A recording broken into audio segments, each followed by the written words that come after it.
dengan berpedoman pada protokol kesehatan dan menghadirkan undangan terbatas sesuai peraturan yang berlaku. Namun, para pendukung dan masyarakat luas, khususnya warga Kota Bontang, bisa mengikuti debat publik secara daring melalui YouTube dan Facebook KPU Kota Bontang dan disiarkan langsung bersama TVRI Stasiun Kalimantan Timur serta fanpage Facebook TVRI Kalimantan Timur. Hal ini dilakukan sebagai upaya pencegahan dan memutus mata rantai penyebaran COVID-19. Hadirin dan pemirsa TVRI Kaltim, kini kita ikuti sambutan Ketua Komisi Pemilihan Umum Kota Bontang, Bapak Erwin, yang kami hadirkan dalam tayangan video berikut ini. Bismillahirrahmanirrahim. Assalamualaikum warahmatullahi wabarakatuh. Selamat malam dan salam sejahtera bagi kita semua. Yang saya hormati pejabat wali kota Bontang atau yang mewakili. Yang saya hormati pimpinan Forkopimda Kota Bontang. Yang saya hormati Ketua KPU dan Ketua Bawaslu Provinsi Kalimantan Timur. Yang saya hormati Ketua Bawaslu beserta anggota, Ketua Bawaslu Kota Bontang beserta anggota. Yang saya hormati seluruh lapisan masyarakat Kota Bontang yang menyaksikan jalannya debat pada malam hari ini. Alhamdulillah, malam hari ini KPU Kota Bontang kembali melaksanakan debat terakhir yang menghadirkan masing-masing pasangan calon, yakni calon wali kota dan wakil wali kota Bontang. Harapan kami dengan dilaksanakannya debat ini dan menghadirkan masing-masing pasangan calon agar pasangan calon bisa lebih komprehensif menyampaikan visi dan misinya kepada masyarakat Kota Bontang sehingga itu bisa menjadi dasar bagi masyarakat Kota Bontang yang akan menggunakan hak pilihnya di tanggal 9 Desember nanti. Dan bagi masyarakat Kota Bontang yang belum melakukan perekaman KTP elektronik, bisa segera melakukan perekaman di kantor kecamatan masing-masing atau di kantor Dinas Kependudukan dan Catatan Sipil Kota Bontang. Bersama juga kami mengharapkan masukan dan koreksi yang membangun kepada seluruh masyarakat Kota Bontang bila mana mendapatkan di antara kami dalam hal ini pelaksana, baik pelaksana di tingkat kota yakni KPU Kota Bontang beserta sekretariat maupun pelaksana di tingkat kecamatan PPK, di tingkat kelurahan PPS dan di tingkat TPS KPPS, bila menemukan dan menganggap bahwa mereka tidak bisa menjaga integritasnya, tidak bisa menjaga independensi dan tidak bisa menjaga netralitas, silahkan sampaikan ke kami dan insya Allah kami akan segera memproses masukan tersebut karena kami mengharapkan pelaksanaan pemilihan wali kota dan wakil wali kota tahun 2020 ini dapat berjalan secara lebih berintegritas. Dan terakhir perlu diketahui kepada seluruh masyarakat Kota Bontang bahwa pelaksanaan pilkada ini itu dengan standar protokol kesehatan karena syarat untuk dilanjutkan tahapan ini adalah memperhatikan protokol kesehatan sehingga di tanggal 9 Desember nantinya masyarakat Kota Bontang tidak perlu ragu dan khawatir dalam menggunakan hak pilihnya walaupun di tengah-tengah kondisi pandemi ini, karena kami akan menerapkan protokol kesehatan pada saat pemilih menggunakan hak pilihnya di TPS. Ingat, tanggal 9 Desember, gunakan hak pilih Anda dan jangan golput. Sekian dan terima kasih. Wabillahi taufiq wal hidayah. Wassalamualaikum warahmatullahi wabarakatuh. Hadirin dan pemirsa TVRI Kaltim, selanjutnya adalah tayangan video yang akan menghadirkan tata tertib profil tim penyusun materi, dan tentu saja profil pasangan calon wali kota dan calon wakil wali kota Bontang tahun 2020.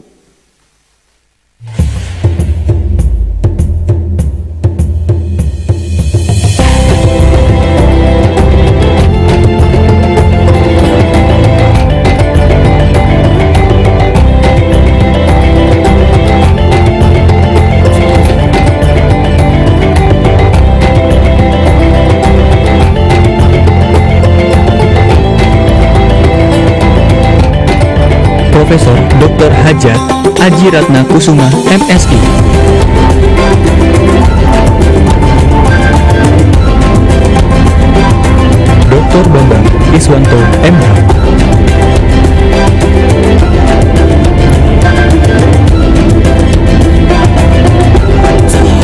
Dr. Lilik Rukitasari, SH, SOS, MH.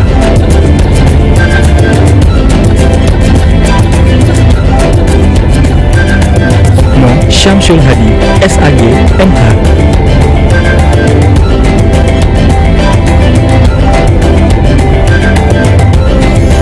Dr. Rahmawati Taha, SE, ME.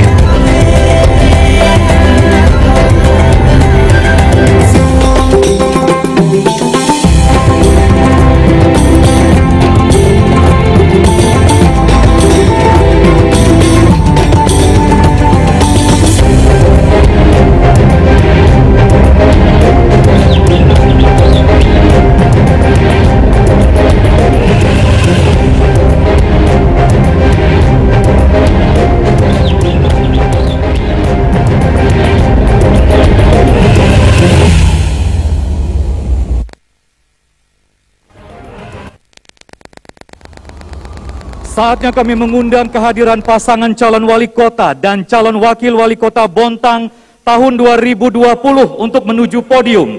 Nomor urut 1, Bapak Basri Rase dan Ibu Hajah Najira.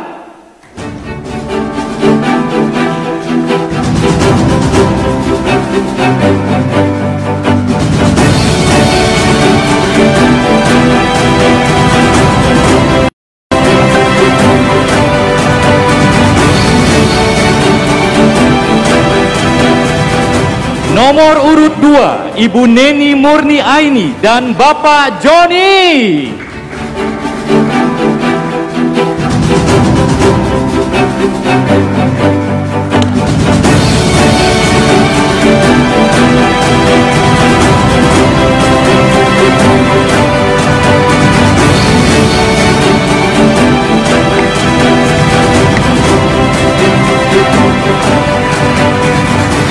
Selamat malam untuk calon wali kota dan calon wakil wali kota Bontang tahun 2020. Hadirin dan pemirsa TVRI Kaltim, debat publik calon wali kota dan calon wakil wali kota Bontang tahun 2020 menghadirkan 5 segmen, yaitu segmen pertama adalah penyampaian dan penajaman visi misi.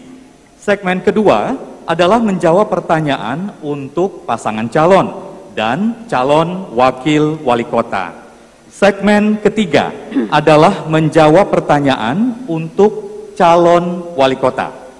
Segmen keempat adalah debat atau saling bertanya antar pasangan calon. Segmen kelima adalah apresiasi dan closing statement atau pernyataan penutup. Perlu kami sampaikan bahwa urutan tampil berbicara telah ditetapkan oleh tim penyusun materi debat dan berlaku untuk semua segmen yang berlangsung.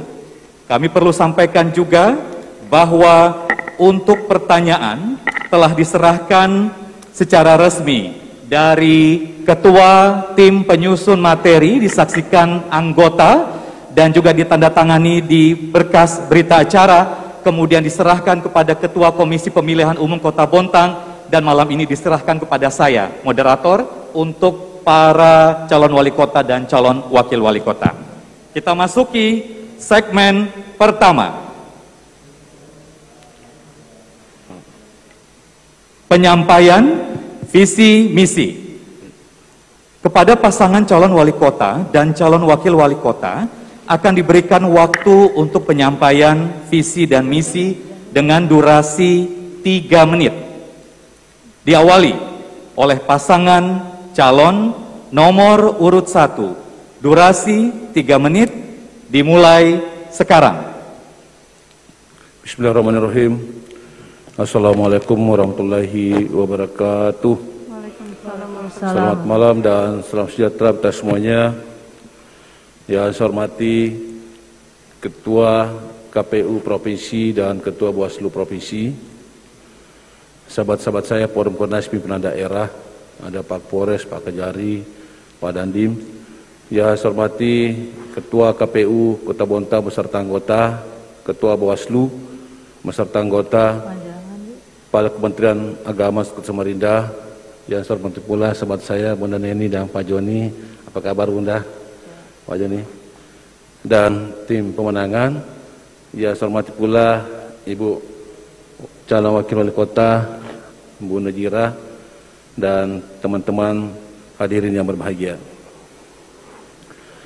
Kami Basrasa dan Bu Najira nomor urut 1 tentu mempunyai visi misi ke depan, yaitu mewujudkan Kota Bontang yang lebih hebat dan beradab. Misinya adalah harmoni, berdesain, berkelanjutan, dan sejahtera. Kami ingin ke depan Bontang yang lebih hebat, hebat dalam pemerintahannya, hebat dalam masyarakatnya, hebat dalam kotanya, hebat dalam olahraganya, hebat dalam pariwisatanya, hebat dalam UKM-nya, dan hebat dalam prestasinya, termasuk hebat dalam hal masalah agamanya. Untuk mencapai segala visi misi itu, maka kami punya program prioritas. Di antaranya adalah pengendalian banjir, BPJS gratis, dokter siaga 24 jam, dana stimulan RT 50-250, rumah kreasi milenial, pariwisata, pembagian penambahan insentif bagi mubalik, toko agama, ASN, non-ASN, dan yang tak kalah penting lagi bagaimana visi misi ini benar-benar meringankan beban bagi masyarakat dan meningkatkan pelayanan masyarakat serta memberikan kesempatan untuk meningkatkan pendapatan melalui pemberdayaan ekonomi kerakyatan. Bapak Ibu sekalian, kita sudah ketahui bersama, Bontang ini kita akan menghadapi di kemudian hari pasca industri. Oleh karenanya, bagaimana kita, pemimpin yang akan datang, benar-benar mempersiapkan masyarakat dalam hal pasca industri. Oleh karenanya, mohon doa restu dan seluruh dukungan masyarakat Bontang memberikan kesempatan bagi kami untuk memimpin Kota Bontang yang kita. Waktu berakhir. Penyampaian visi dan misi untuk pasangan calon nomor urut 2. Durasi 3 menit dimulai sekarang. Assalamualaikum warahmatullahi wabarakatuh. Auzubillahiminasyaitonirrajim. Bismillahirrahmanirrahim. Yang kami hormati seluruh masyarakat Kota Bontang, Pak Basriranse, Ibu Najira, tamu undangan. Neni Joni mempunyai visi mewujudkan Kota Bontang Smart City berbasis kemaritiman, SDM yang berkualitas, industri yang maju dan modern, lingkungan hidup yang lestari. Adapun program-program yang berkelanjutan yang ada dalam visi misi kami adalah penanggulangan banjir. Kami akan mendorong Bapak Gubernur untuk segera membangun Bendali Sukarahmat.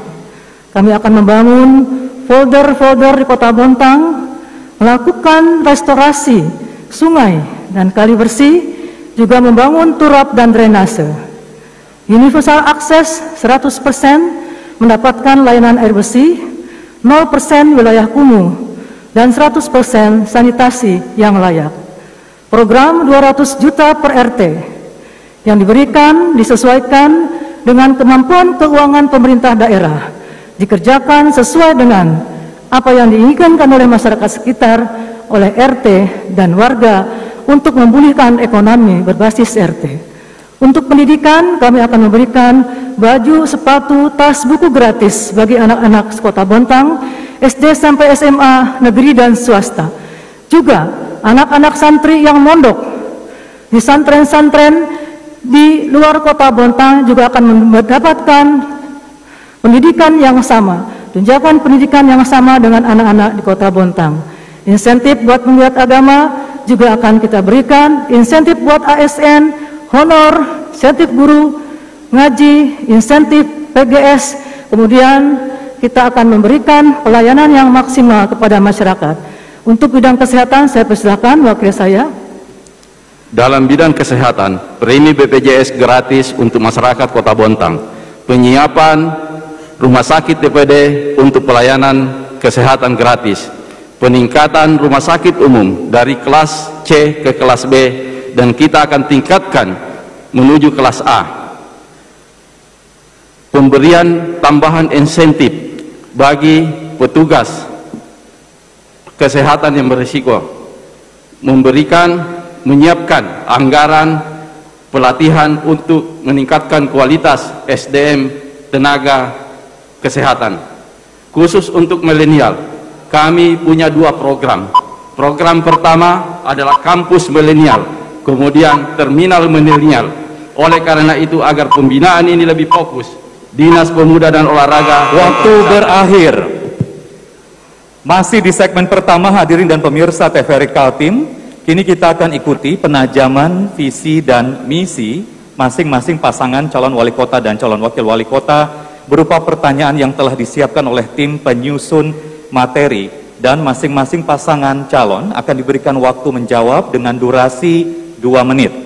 Saya akan membuka amplop coklat yang telah tersegel, yang juga berisikan amplop bersegel untuk pertanyaan.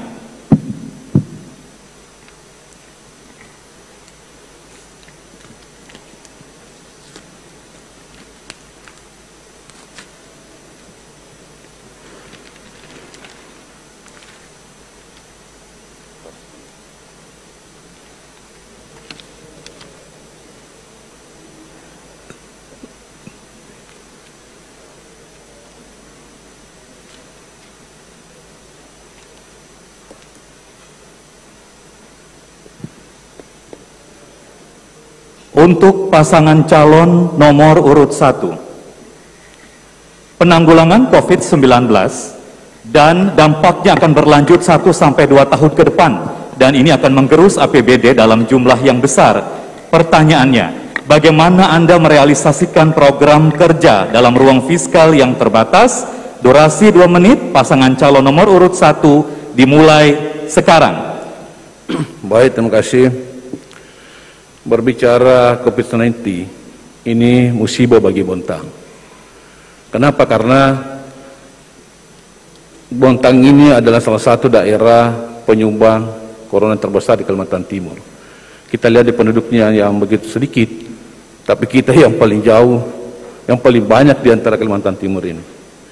Oleh karenanya, saya berjanji, kalau saya wali kota bersama Bu Najira, maka ini akan secara serius akan menangani corona ini dengan baik. Saya bukan dokter, tetapi insya Allah melalui program saya, corona di Bontang akan kita bisa atasi secara baik. Dengan cara apa? Yang pertama, 3M ini akan terus kita laksanakan secara baik. Mencuci tangan, memakai masker, dan menjauhi kerumunan. Dan 3T, yaitu testing, tracing, dan treatment. Corona ini di Bontang, kenapa sampai sekarang ini tidak bisa kita melakukan secara baik penanganannya? Karena sampai sekarang kita belum punya alat untuk melakukan pengetesan. Alat sebesar PCR saja sampai sekarang kita tidak bisa melakukannya, sehingga tidak bisa kita melakukan penelusuran. Treatment pun yang kita lakukan sampai sekarang ini belum nampak, belum kelihatan dan semacam. Oleh karenanya, melalui program kami terkait masalah corona dan pemberdayaan ekonomi untuk ke depan, tentu ini tanggung jawab kita bersama. Dengan cara program kami ada dan stimulan RT, pemberdayaan ekonomi kerakyatan melalui UKM-UKM, terus ada administrasi pemerintahan sebagai pendampingan dalam rangka kemasan produk dan lain semacam. Waktu berakhir. Pertanyaan untuk penajaman visi dan misi pasangan calon nomor urut 2 dengan amplop B.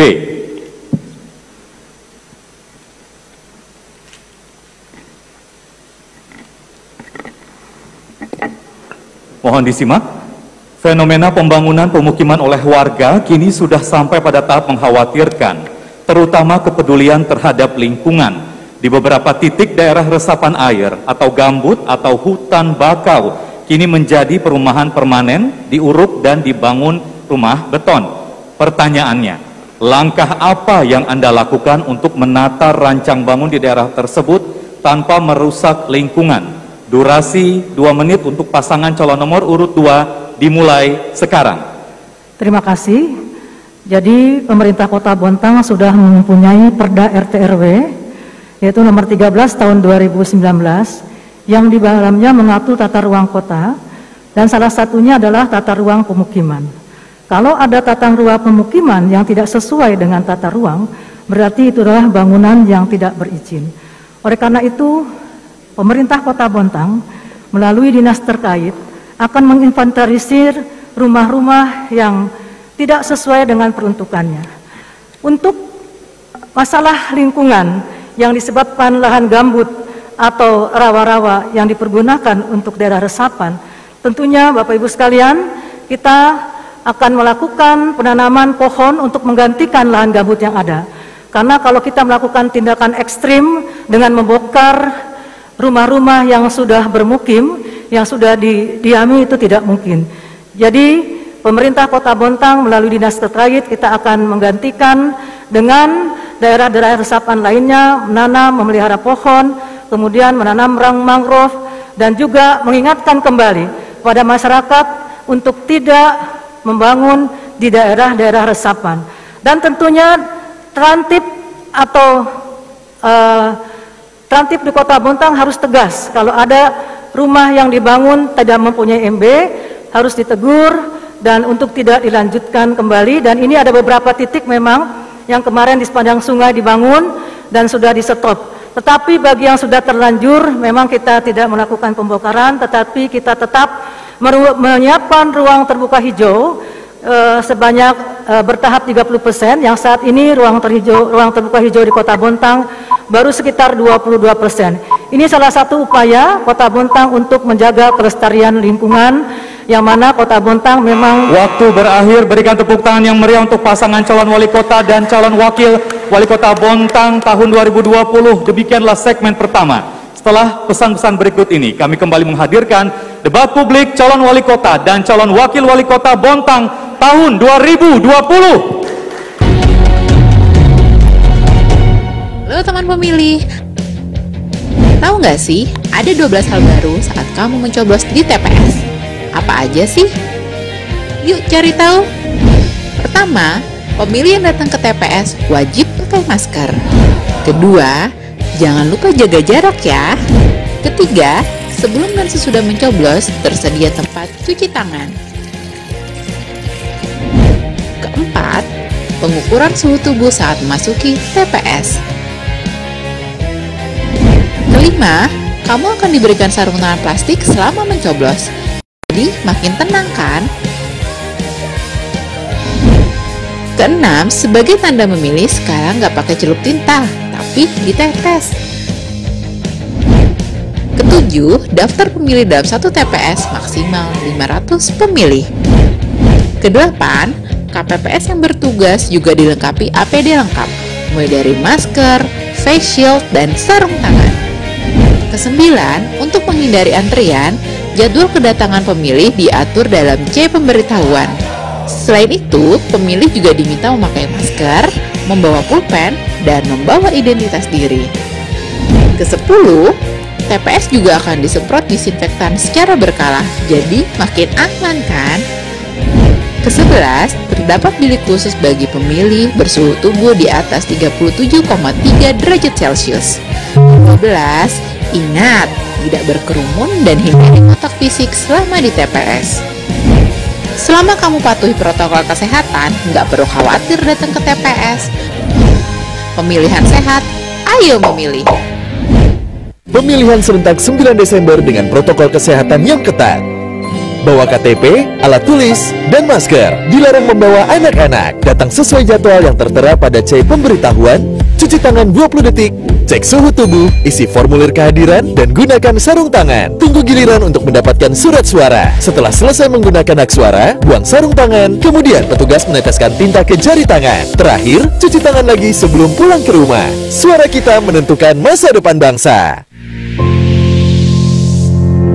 Sebuah persembahan dari bumi Borneo.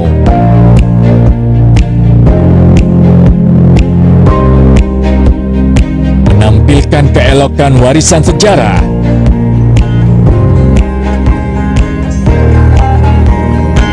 Mahakarya budaya tradisional bersatu padu dengan budaya modern.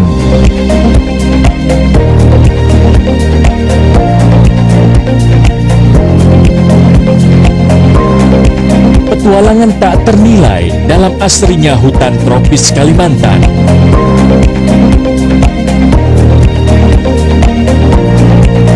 Berpadu debur ombak, menyisir di atas pasir nan lembut, pesona nirwana di timur Kalimantan.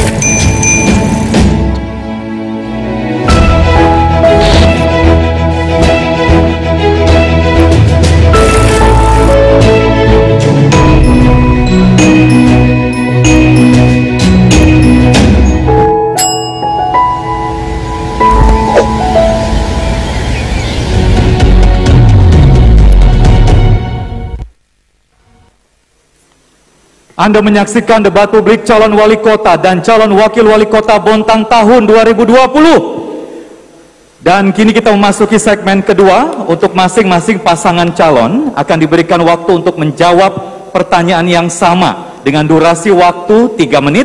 Pertanyaan tidak akan diulang. Mohon didengarkan dengan seksama. Pertanyaan dari amplop C.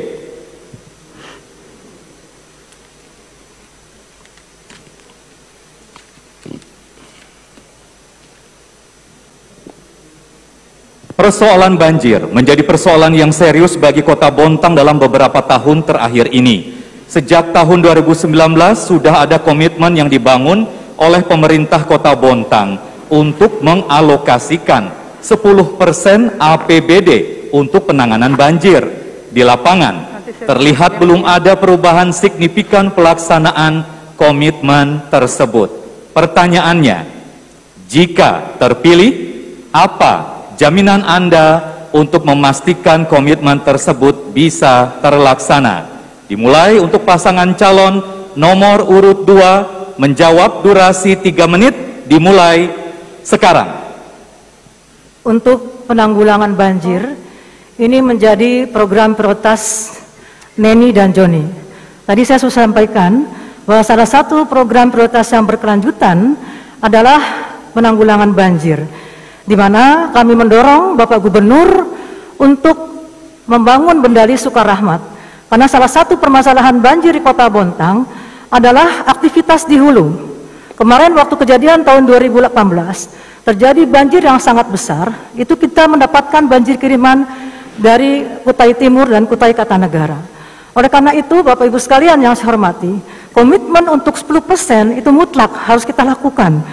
Karena banjir ini bisa memporak-porandakan ekonomi masyarakat.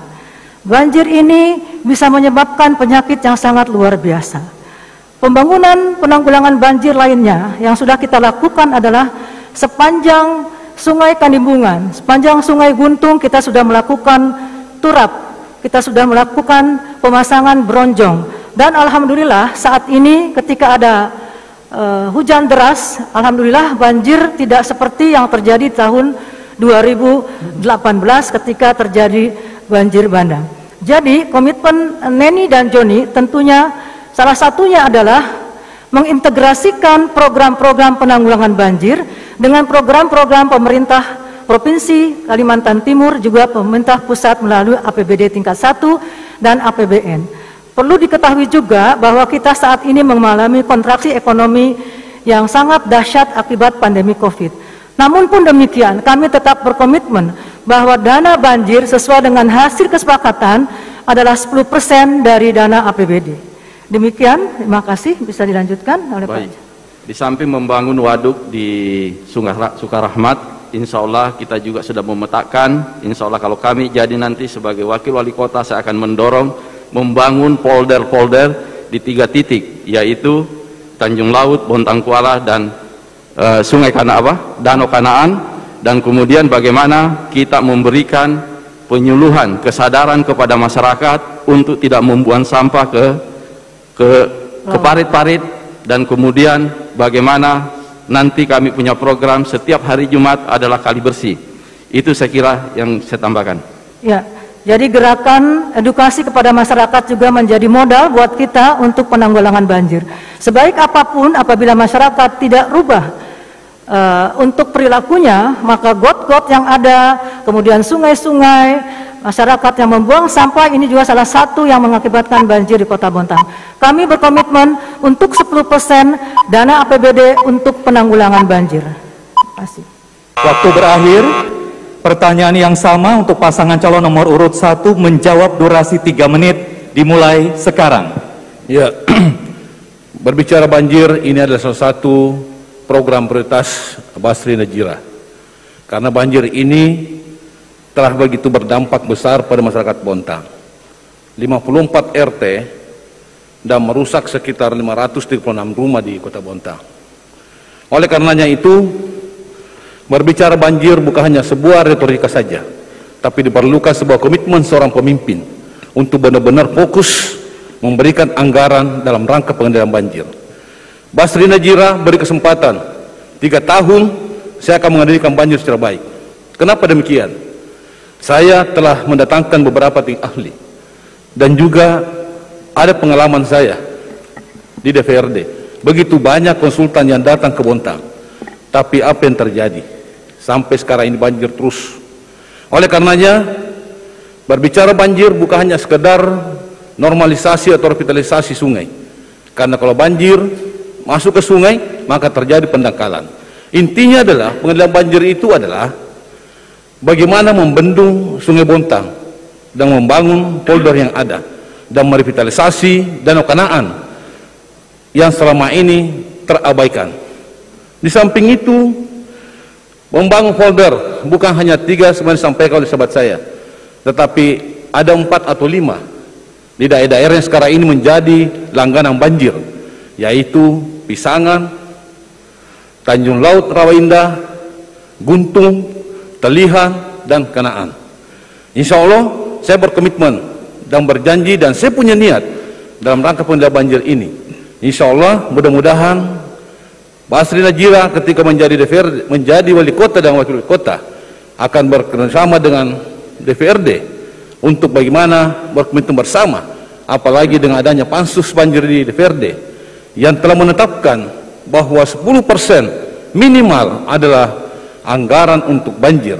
Oleh karenanya, berilah kesempatan kepada kami untuk bersama-sama dengan DPRD membangun sebuah revitalisasi Danau Kanaan dan polder-polder yang lain.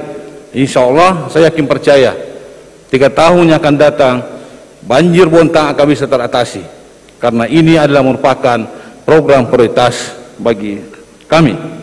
Bu Najira, tambahkan? Iya, program tentunya di dalam program kami yaitu yang disebut dengan stimulan RT, maka program penanganan sistem drainase di masing-masing agar terkoneksi dengan baik dan tidak tersumbat. Bontang siaga, petugas yang bekerja selama 24 jam melayani panggilan darurat emergensi KAL, Dinas Kesehatan, TNI, Polri, Dinas Pemadam Kebakaran, Dinas Perhubungan. Waktu berakhir. Pertanyaan berikutnya dari amplop D. Pertanyaan sama dengan durasi waktu 3 menit.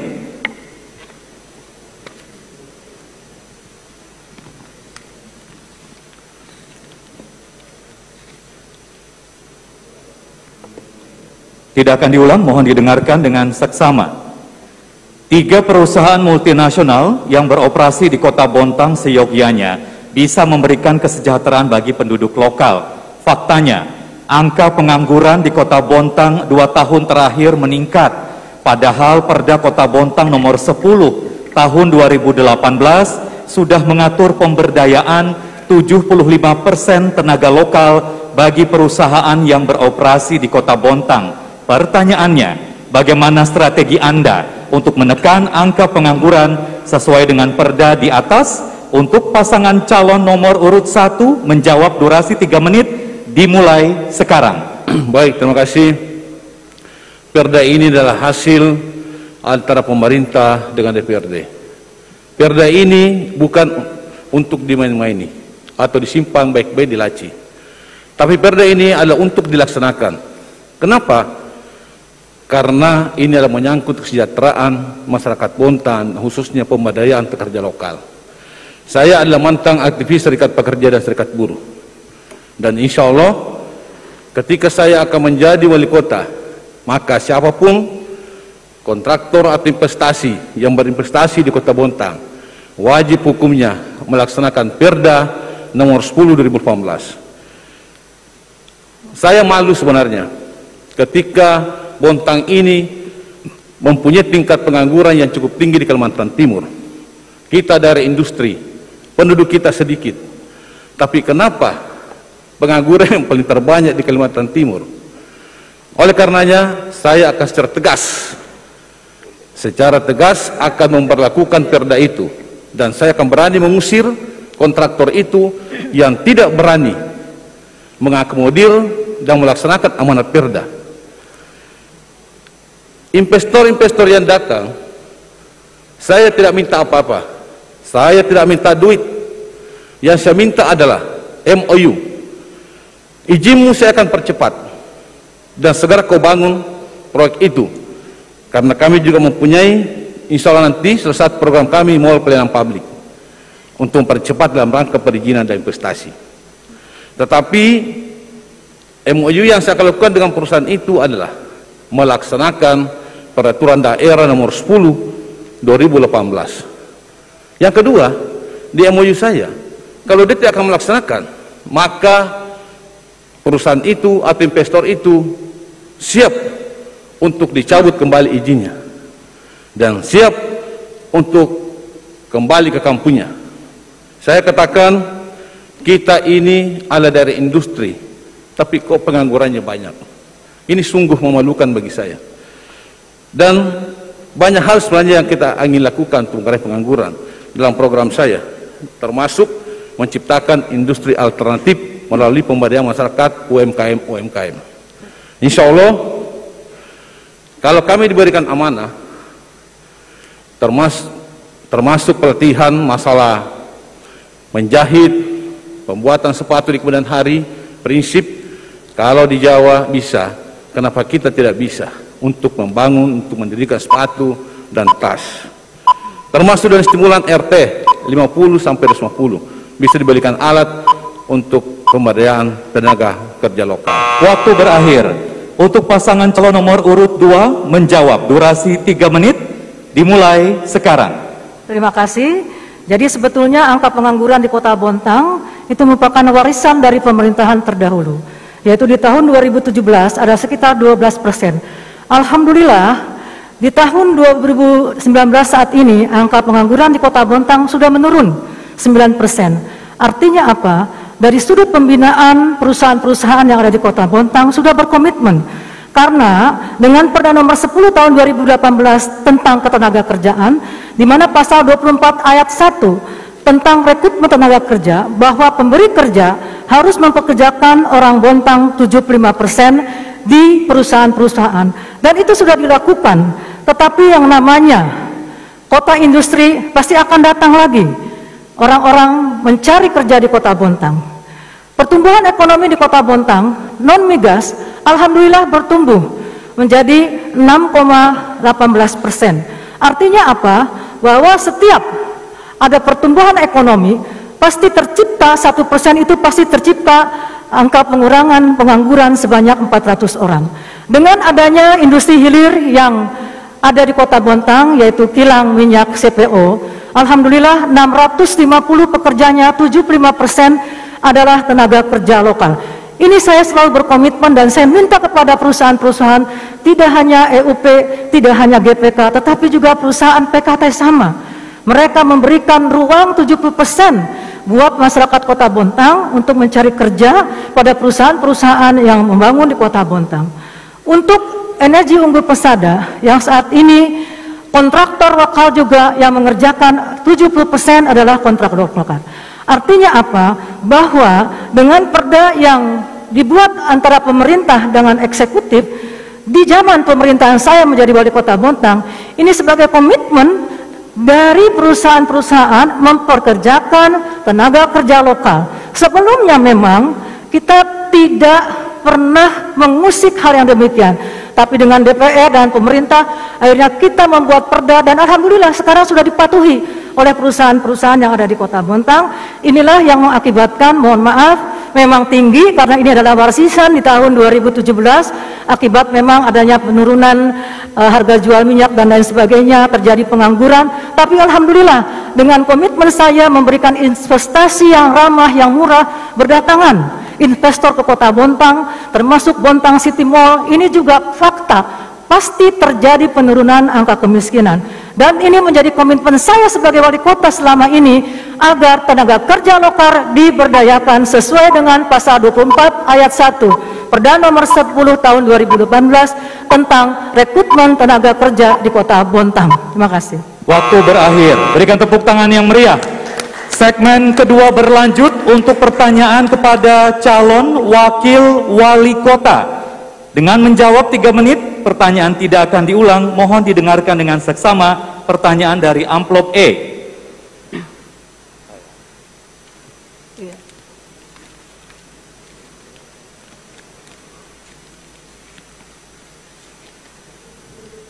Untuk calon wakil wali kota, mohon didengarkan. Banyaknya aduan pelanggan menyangkut kebocoran sambungan rumah dengan total 202 selama 3 bulan terakhir. Hal ini menunjukkan pelayanan terhadap masyarakat yang kurang maksimal. Pertanyaannya, apa inovasi yang Anda lakukan agar pelayanan air bersih tidak menjadi keluhan masyarakat terus-menerus? Untuk calon wakil wali kota nomor urut 2, menjawab durasi 3 menit, dimulai sekarang. Ya, bagaimana harus kita lakukan untuk tidak terjadi kebocoran di PDAM, yaitu tentunya dengan melakukan struktural untuk pengecekan dari rumah ke rumah, kemudian bagaimana memastikan bahwa air yang bukan hanya bersumber dari bawah tanah, tapi kita juga akan, seperti tadi yang dikatakan oleh Ibu Wali Kota, bahwa kita akan membuat bendungan untuk salah satu untuk mencegah banjir dan sekaligus untuk pemanfaatan untuk air PDAM. Kemudian yang saya katakan tadi harus ada struktural, ada pengecekan secara berkala sehingga kita bisa memastikan apakah air itu berjalan dengan baik atau tidak. Ya tentunya dengan komitmen yang kuat sehingga ini bisa berjalan dengan baik. Saya kira itu. Masih ada waktu? Cukup? Berikutnya, untuk calon wakil wali kota nomor urut 1, menjawab durasi 3 menit, dimulai sekarang. Iya, tentunya saya bersama Pak Segerase, bagaimana untuk revitalisasi air PDAM yang akan kita alirkan kepada masyarakat, dan tentunya masalah PDAM ini adalah masalah yang sangat dibutuhkan oleh masyarakat. Tentunya bagaimana ke depan untuk penyerapan air dan jaringan yang ada di masyarakat itu yang benar-benar nanti kita benar alirkan. Oleh karena itu kami dengan bersama Bapak Mas Segerase tentunya bagaimana ke depan untuk air PDAM ini untuk masyarakat tidak ada lagi yang mengalami, yaitu karena banyaknya bocor pada aliran. Dan tentunya saya melihat juga selama ini air yang dialirkan itu masih terdapat kurang jernih, masih adanya kotoran yang masuk yang dialirkan kepada masyarakat. Oleh karena itu ke depan bagaimana nanti untuk perbaikan aliran pipa yang nantinya kita akan benahi. Karena selama ini apa yang menjadi keluhan di masyarakat, bagaimana aliran yang kita dapatkan untuk masyarakat ini sangat tidak memadai, yaitu sangat buruk, sangat tidak bagus. Karena air yang kita dapat itu masih kurang jernih atau kotor. Mungkin itu dulu. Masih ada waktu. Cukup?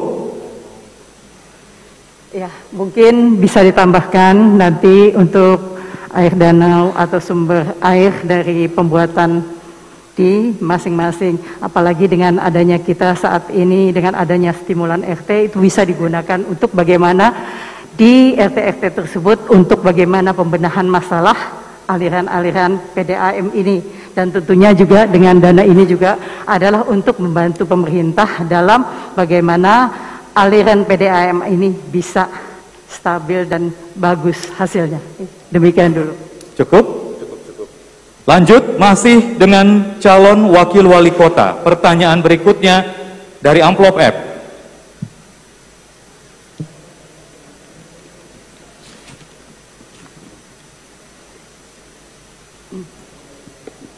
Mohon disimak dengan seksama untuk wakil wali kota, calon wakil wali kota. 70,30% luas wilayah Kota Bontang adalah perairan yang dapat memproduksi ikan sebanyak 15.000 ton lebih. Data ini menunjukkan bahwa sektor perikanan dapat diandalkan. Namun, jika eksploitasi ikan tidak diatur, dapat menyebabkan stok ikan tidak berkelanjutan. Pertanyaannya, langkah terobosan apa yang Anda lakukan untuk memajukan sektor perikanan tanpa mengabaikan aspek pembangunan berkelanjutan? Untuk calon wakil wali kota nomor urut 1 menjawab, durasi 3 menit dimulai sekarang. Baik, dengan adanya saat ini masyarakat pesisir yang sebagian besar berprofesi sebagai nelayan dihadapkan pada tantangan cara meningkatkan hasil tangkapan. Tentunya kalau kami diberikan amanah bersama Bapak Basri Rase, maka persoalan yang harus kami buat adalah yaitu dengan program pemberian bantuan berupa kapal besar dan alat tangkap canggih untuk kelola beberapa kelompok sehingga bisa mencari ikan lebih jauh dan bisa meningkatkan hasil tangkapannya. Menguatkan keterampilan pelaku industri rumah tangga dengan pelatihan melalui dana stimulan RT untuk mengolah hasil tangkapan menjadi produk bernilai jual tinggi. Melakukan pendampingan melalui rumah kreasi milenial untuk desain dan pengemasan produk yang berkualitas, serta penjualan secara online sehingga bisa bersaing secara nasional bahkan internasional. Tentunya ke depan kami bersama Bapak Basri Rase, bagaimana nelayan-nelayan kita yang ada di Kota Bontang ini bisa menghasilkan tangkapan yang lebih besar dan bisa mengangkat ekonomi keluarga, khususnya adalah kelompok-kelompok nelayan yang ada di Kota Bontang.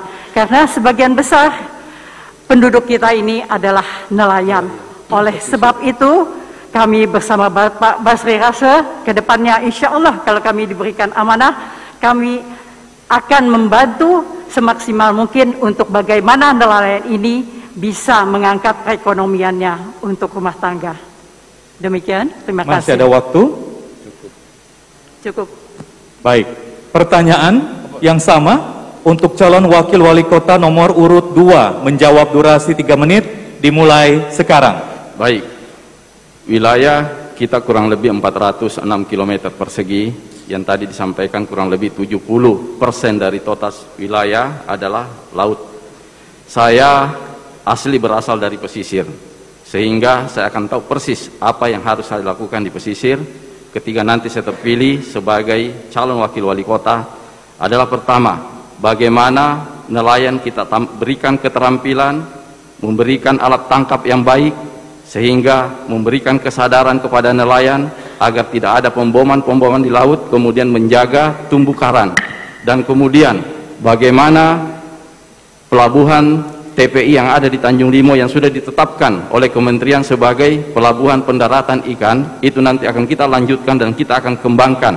Karena ikan berdasarkan data yang kami terima, hasil tangkapan ikan di seluruh Kota Bontang itu kurang lebih 20 ton per hari. Kalau dikalikan kurang lebih 20 ton sama dengan 20.000 kilo. Artinya kalau dikalikan dengan rupiah 20.000 kurang lebih ada 400 juta per hari yang berputar di sektor perikanan.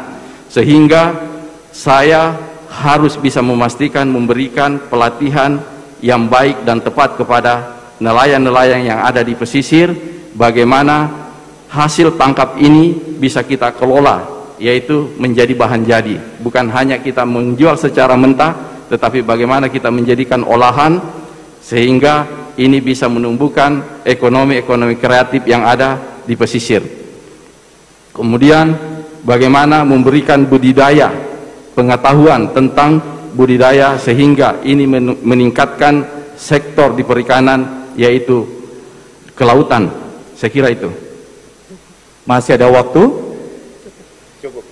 Berikan tepuk tangan yang meriah untuk masing-masing pasangan calon wali kota dan calon wakil wali kota tahun 2020. Hadirin dan pemirsa TVRI Kaltim, berakhirlah segmen kedua. Segmen selanjutnya akan lebih seru. Untuk itu tetaplah bersama kami dalam debat publik calon wali kota dan calon wakil wali kota Bontang tahun 2020. Halo teman pemilih, tahu nggak sih ada 12 hal baru saat kamu mencoblos di TPS? Apa aja sih? Yuk cari tahu. Pertama, pemilih yang datang ke TPS wajib pakai masker. Kedua, jangan lupa jaga jarak ya. Ketiga, sebelum dan sesudah mencoblos tersedia tempat cuci tangan. Keempat, pengukuran suhu tubuh saat memasuki TPS. Kelima, kamu akan diberikan sarung tangan plastik selama mencoblos. Jadi makin tenang kan? Keenam, sebagai tanda memilih sekarang nggak pakai celup tinta, tapi ditetes.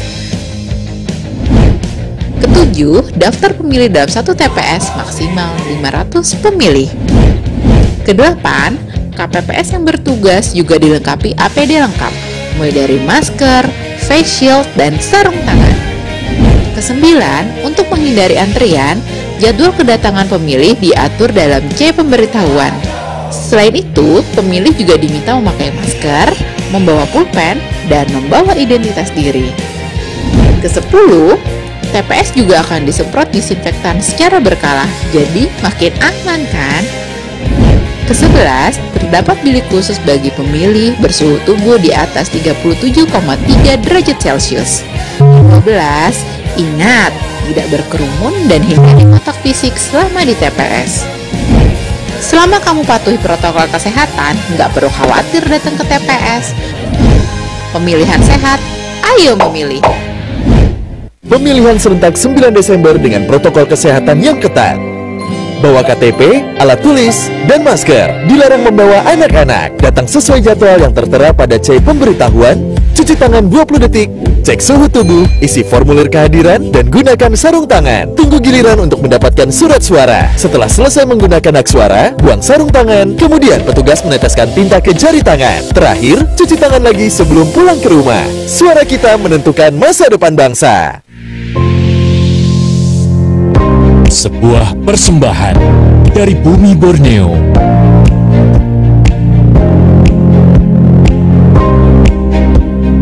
Menampilkan keelokan warisan sejarah.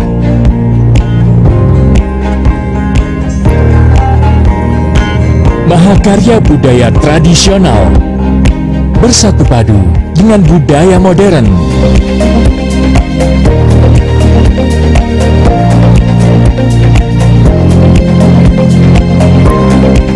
Petualangan tak ternilai dalam asrinya hutan tropis Kalimantan.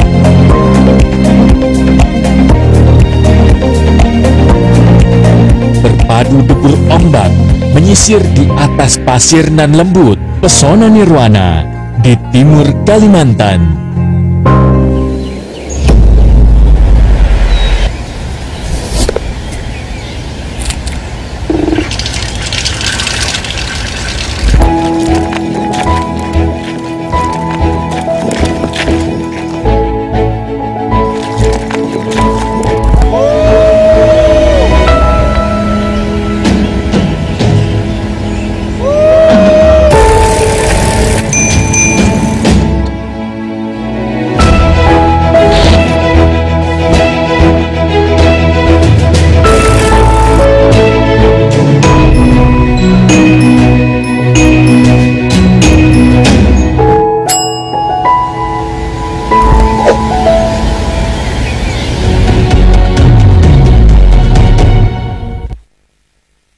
Bersama kami dalam debat publik calon wali kota dan calon wakil wali kota Bontang tahun 2020. Berikan semangat untuk tepuk tangan kepada masing-masing pasangan calon wali kota dan calon wakil wali kota. Kini kita memasuki segmen ketiga, yaitu pertanyaan untuk calon wali kota. masing-masing calon wali kota akan diberikan waktu untuk menjawab pertanyaan yang sama dengan durasi waktu 3 menit. Pertanyaan tidak akan diulang. Mohon didengarkan dengan seksama dari amplop G.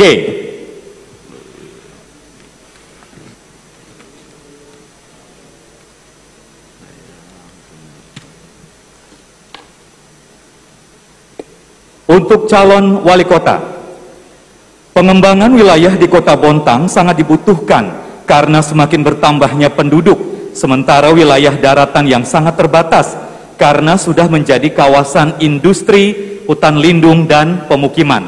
Pertanyaannya, usaha apa yang akan Anda lakukan untuk menambah cakupan luasan pelayanan wilayah administrasi pemerintahan bersama pemerintah kabupaten yang berbatasan langsung dengan Kota Bontang? Untuk calon wali kota nomor urut 2 menjawab durasi 3 menit dimulai sekarang. Terima kasih. Jadi memang wilayah Kota Bontang saat ini menjadi lebih sempit ketika urusan laut menjadi urusan provinsi.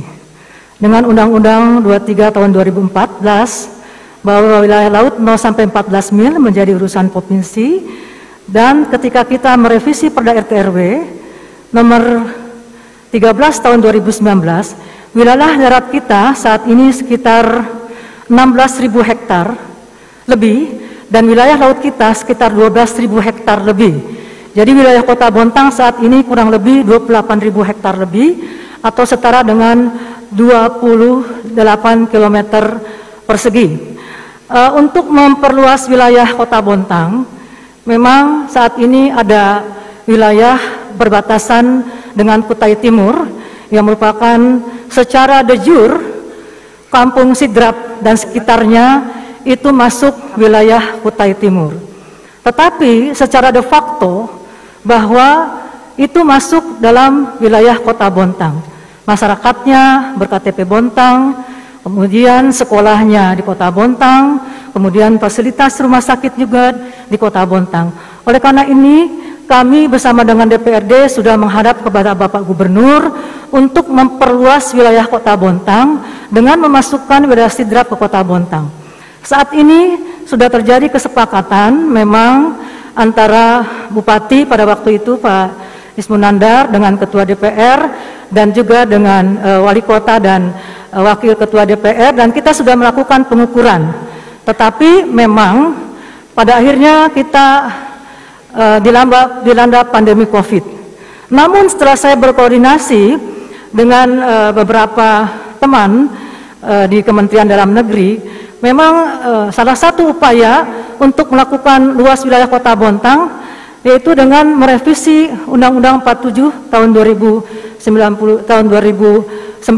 seperti itu, tetapi itu tidak mungkin dilakukan oleh pemerintah Kota Bontang karena pemerintah tidak boleh melawan pemerintah. Oleh karena itu pada waktu itu dianjurkan untuk masyarakat judicial review Undang-Undang 47 sehingga batas wilayah yang menurut Undang-Undang 47 adalah batas wilayah antar Kota Bontang dengan kabupaten kota lainnya itu wilayah pipa, maka seharusnya itu menjadi wilayah yang dibatasi dengan alam.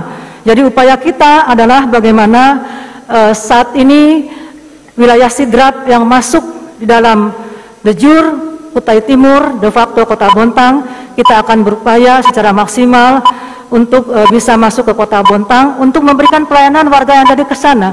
Kasihan mereka tidak bisa mendapatkan. Waktu berakhir. Untuk calon wali kota nomor urut 1 menjawab durasi 3 menit dimulai sekarang. Baik, terkait masalah pembatasan lahan yang menjadi permasalahan Kota Bontang ke depan, karena luas Kota Bontang kurang lebih 50 hektar, 70%-nya adalah laut, 30%-nya adalah daratan. 30% daratan itu yang mana luas wilayah Bontang 50%-nya itu juga ada kawasan lindung, ditambah dengan kawasan industri PT Badak dan Bukaltim yang kurang lebih sekitar 5.000 hektar. Oleh karenanya kami akan berkomitmen dalam rangka bagaimana pemetaan lahan atau pemukiman ke depan. Oleh karenanya sekarang ini kami akan melaksanakan salah satu agenda yang sampai sekarang ini masih belum ada penyelesaian. Di antaranya adanya alih fungsi dari hutan lindung ke APL. Nah, ini juga akan menjadi salah satu program prioritas Basri Najira untuk menyelesaikan dalam rangka penambahan wilayah untuk daerah pemukiman. Karena kita tahu dan kita sadar sekarang ini lahan kita sudah terbatas. Masalah yang muncul adalah masalah pertanahan dan di mana-mana sekira. Tetapi kami insya Allah status kepemilikan hutan lindung yang selama ini telah kita dengungkan menjadi sebuah APL sampai sekarang belum jelas. Maka Basri Najira akan memperjelas terkait masalah lahan itu. Kita berbicara terkait masalah Undang-Undang 47 tahun 99 dan dipertegas dengan Permendagri 25 tahun 2005 yang mana tentang tapal batas yang jalur pipa. Nah, ini memang salah satu bagian yang tak terpisahkan untuk ke depan akan menjadi prioritas supaya Permendagri 25 ini yang menjadi masalah bagi kami terkait masalah tapal batas juga akan menjadi prioritas bagi kami. Kenapa? Karena barusan ada di aturan tentang tapal batas itu yang paling aneh bin ajaib adalah Permendagri 25 nomor 5 terkait masalah tapal batas yaitu pipa. Oleh karenanya insya Allah tentu kita akan memanfaatkan benar-benar secara baik bagaimana perencanaan itu secara cermat, memanfaatkan dengan hemat dan mengendalikan dengan tepat. Kenapa? Karena kita sadar bahwa Bontang ini sangat sempit lahannya untuk pengembangan baik itu industri maupun pemukiman. Oleh karenanya insya Allah ke depan apa yang saya sampaikan tadi ini dalam rangka perluasan pemukiman untuk ke depan yang tadinya hutan lindung yang sekarang jadi APL benar-benar APL sehingga masyarakat bisa membangun di sana dengan sertifikasi tanah yang benar-benar sah dan resmi. Di samping masalah perubahan review Permendagri 25 tahun 2000. Insya Allah mohon doa restunya semua. Waktu berakhir. Pertanyaan masih untuk calon wali kota dari amplop H.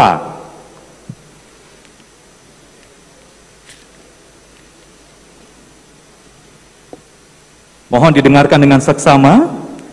Daya dukung ekologis terhadap ketersediaan pasokan pangan di Kota Bontang paling rendah di Provinsi Kalimantan Timur dengan nilai 0,03 yang seharusnya adalah 1. Ini menyebabkan Kota Bontang paling rawan mengalami inflasi dari bahan makanan. Pertanyaannya, apa langkah-langkah yang akan Anda lakukan untuk mengatasi hal ini?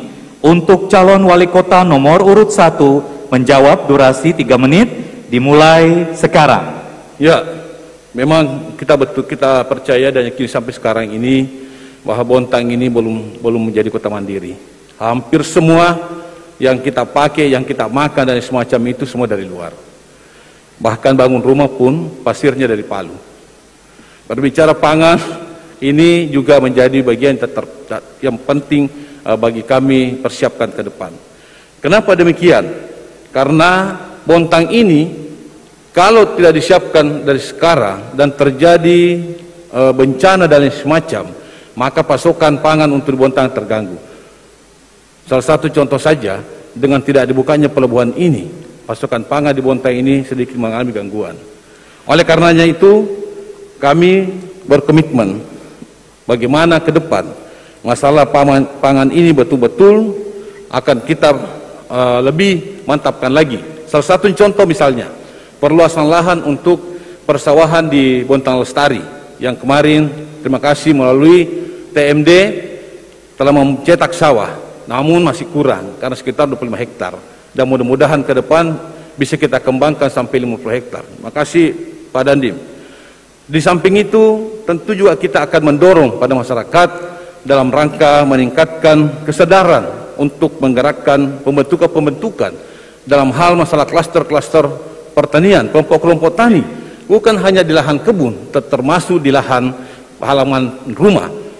Ya, yang tanaman-tanaman di rumah itu kan banyak tuh, yang sekarang ibu-ibu itu pintar, pakai botol aqua juga bisa menjadi sayur-sayuran dan semacam. Oleh karenanya, insya Allah di kemudian hari ini tentu salah satu hambatan bagi sekarang kita ini adalah jalur distribusi. Nah, baik itu darat, laut. Insya Allah kami berkeyakinan kalau di kemudian hari kami diamanahkan menjadi wali kota dan wakil wali kota, pangan di Bontang insya Allah akan stabil. Kenapa? Karena kita akan melakukan MOU dengan daerah-daerah luar dalam rangka ketahanan pangan di Kota Bontang, termasuk peningkatan masyarakat kita untuk sadar dengan masalah pangan ini. Poktaman, kelompok tani halaman, insya Allah di Bontang ini akan kita salah satu menjadi program prioritas. Saya kira itu, terima kasih kepada Bapak Ibu, berilah kesempatan kepada kami untuk menjadi wali kota dan Kota Bontang. Kami punya niat untuk melakukan sebuah perubahan yang benar-benar kepentingan pada masyarakat Bontang. Sekian dan terima kasih. Ya. Selanjutnya, untuk calon wali kota nomor urut 2, menjawab durasi 3 menit, dimulai sekarang. Ya, memang Kota Bontang adalah kota industri, bukan kota agraria. Pemerintah Kota Bontang, alhamdulillah sampai saat ini kita tidak pernah terjadi inflasi di Kota Bontang, karena mulai daripada Pak Dandim, wali kota dan juga Sekda selalu memantau ke lapangan, terutama apabila terjadi lonjakan harga-harga di pasar. Dan alhamdulillah kita juga sudah mempunyai gudang pangan yang ada di Bontang Lestari. Dan kita juga sudah membangun kampung tangguh, di mana kampung tangguh juga ada di dalamnya, yaitu sekitar 30 hektar lahan persawahan. Memang saya katakan tadi, Bontang beda dengan kota-kota lain. Kita katakan tadi bahwa 70% kita adalah laut dan 30% darat. Sekarang sudah berubah. Sekarang 70% darat, 30% laut. Nah, Bapak Ibu sekalian, tentu dengan ketahanan pangan ini menjadi komitmen pemerintah Kota Bontang, karena memang berdasarkan urusan konkuren, pertanian dan pangan ini merupakan urusan pilihan. Tetapi kami merasa wajib bahwa urusan pertanian, pangan, ini menjadi urusan yang utama buat pemerintah Kota Bontang. Dan alhamdulillah gerakan-gerakan di Kampung Tangguh untuk bagaimana setiap rumah ditanam pohon-pohon lewat pot dan lain sebagainya, itu juga menjadi komitmen daripada pemerintah Kota Bontang.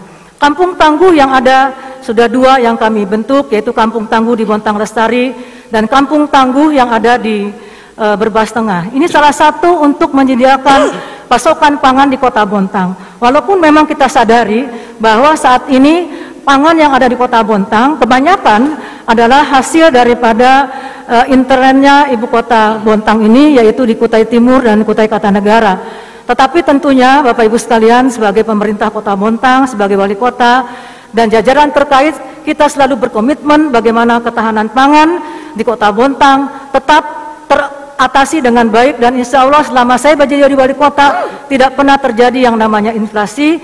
Dan tentunya gerakan-gerakan sadar lingkungan akan menjadi komitmen saya di kemudian hari menjadi wali kota Bontang untuk periode yang kedua kalinya. Mungkin Pak Joni mau tambah? Ya, untuk mengatasi. Mohon maaf, hanya untuk calon wali kota. Calon wali kota. Ya, saya kira cukup.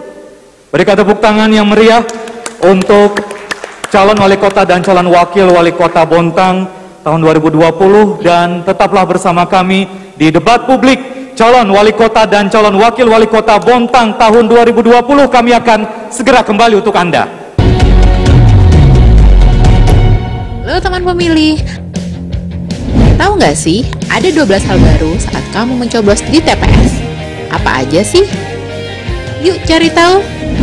Pertama, pemilih yang datang ke TPS wajib pakai masker. Kedua, jangan lupa jaga jarak ya. Ketiga, sebelum dan sesudah mencoblos tersedia tempat cuci tangan. Keempat, pengukuran suhu tubuh saat memasuki TPS.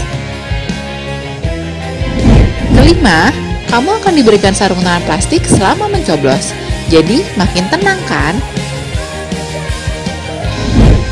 Keenam, sebagai tanda memilih sekarang nggak pakai celup tinta, tapi ditetes. Ketujuh, daftar pemilih dalam satu TPS maksimal 500 pemilih. Kedelapan, KPPS yang bertugas juga dilengkapi APD lengkap, mulai dari masker, face shield, dan sarung tangan. Kesembilan, untuk menghindari antrian, jadwal kedatangan pemilih diatur dalam C pemberitahuan. Selain itu, pemilih juga diminta memakai masker, membawa pulpen, dan membawa identitas diri. Ke-10, TPS juga akan disemprot disinfektan secara berkala, jadi makin aman kan? Ke-11, terdapat bilik khusus bagi pemilih bersuhu tubuh di atas 37,3 derajat Celcius. Ke-12, ingat, tidak berkerumun dan hindari kontak fisik selama di TPS. Selama kamu patuhi protokol kesehatan, nggak perlu khawatir datang ke TPS. Pemilihan sehat, ayo memilih. Pemilihan serentak 9 Desember dengan protokol kesehatan yang ketat. Bawa KTP, alat tulis, dan masker. Dilarang membawa anak-anak. Datang sesuai jadwal yang tertera pada C pemberitahuan. Cuci tangan 20 detik. Cek suhu tubuh, isi formulir kehadiran, dan gunakan sarung tangan. Tunggu giliran untuk mendapatkan surat suara. Setelah selesai menggunakan hak suara, buang sarung tangan. Kemudian petugas meneteskan tinta ke jari tangan. Terakhir, cuci tangan lagi sebelum pulang ke rumah. Suara kita menentukan masa depan bangsa. Sebuah persembahan dari bumi Borneo.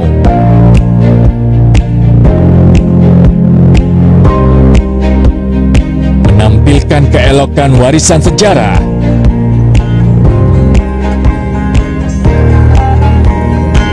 Mahakarya budaya tradisional bersatu padu dengan budaya modern.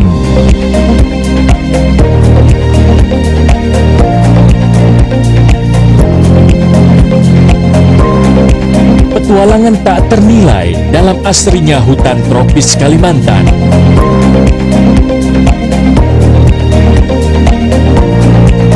Berpadu debur ombak, menyisir di atas pasir nan lembut, pesona nirwana di timur Kalimantan.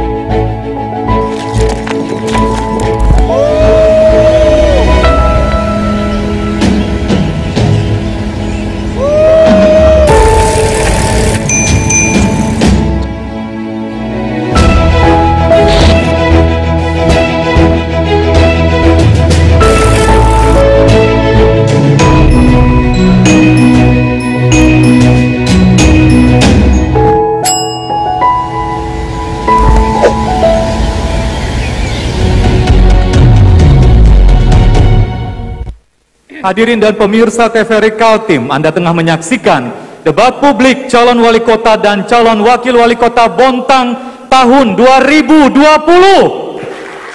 Segmen demi segmen telah kita lewati, saatnya segmen keempat yaitu debat atau saling bertanya antar pasangan calon.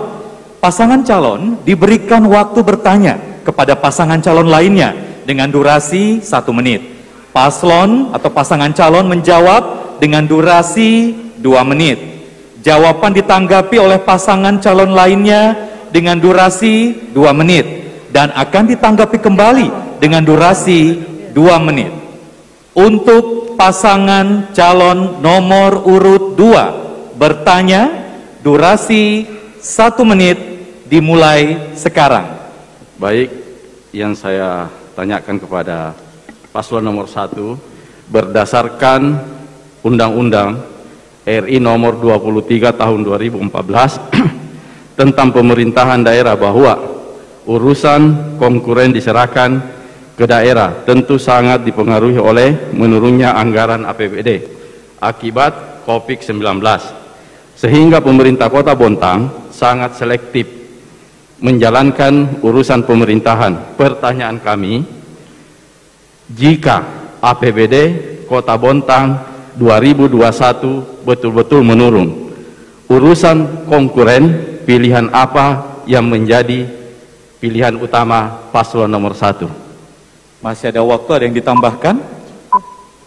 Untuk pasangan calon nomor urut 1 menjawab durasi 2 menit dimulai sekarang. Ya, terbicara PAD, tentu ini adalah salah satu tujuan kita ke depan, karena memang sampai saat ini PAD kita belum begitu bagus dalam rangka membantu untuk berjalannya pemerintahan secara baik. Oleh karenanya saya sebenarnya masih optimis bahwa ke depan APBD kita masih seperti sekarang ini. Tetapi kalaupun demikian terjadi, saya kira tidak ada masalah bagi kami, karena kami juga mempunyai beberapa langkah-langkah dalam rangka mengantisipasi terjadinya penurunan APBD. Yaitu saya kemarin waktu debat kandidat pertama saya mengatakan bahwa ke depan kita harus benar-benar membuat program dalam rangka pemberdayaan masyarakat, khususnya di ekonomi mikro, UMKM. Nah, ini akan kami menjadi prioritas dalam rangka peningkatan PAD. Daerah lain seperti di Pulau Jawa itu sungguh luar biasa. Kenapa? Karena di sana tidak ada industri makro seperti di Bontang ini, tapi mereka bisa eksis. Ya. Oleh karenanya, melalui program-program kami, dana stimulan 50 sampai 10 juta per RT ini juga bisa menjadi program untuk pemberdayaan masyarakat. Saya berikan contoh saja, misalnya anak muda membeli mesin jahit atau mesin sepatu di tingkat RT, mesin itu harganya 3 juta. Kalau dibeli 20, harganya 60. Harganya cuma 60 juta. Ini saya kepingin ke depan satu kelurahan, satu produk. Insya Allah PAD akan... Waktu berakhir untuk pasangan calon nomor urut 2 menanggapi durasi 2 menit dimulai sekarang. Mohon maaf mungkin agak meleset tadi. Konkuren itu adalah yang diserahkan pemerintah kepada daerah.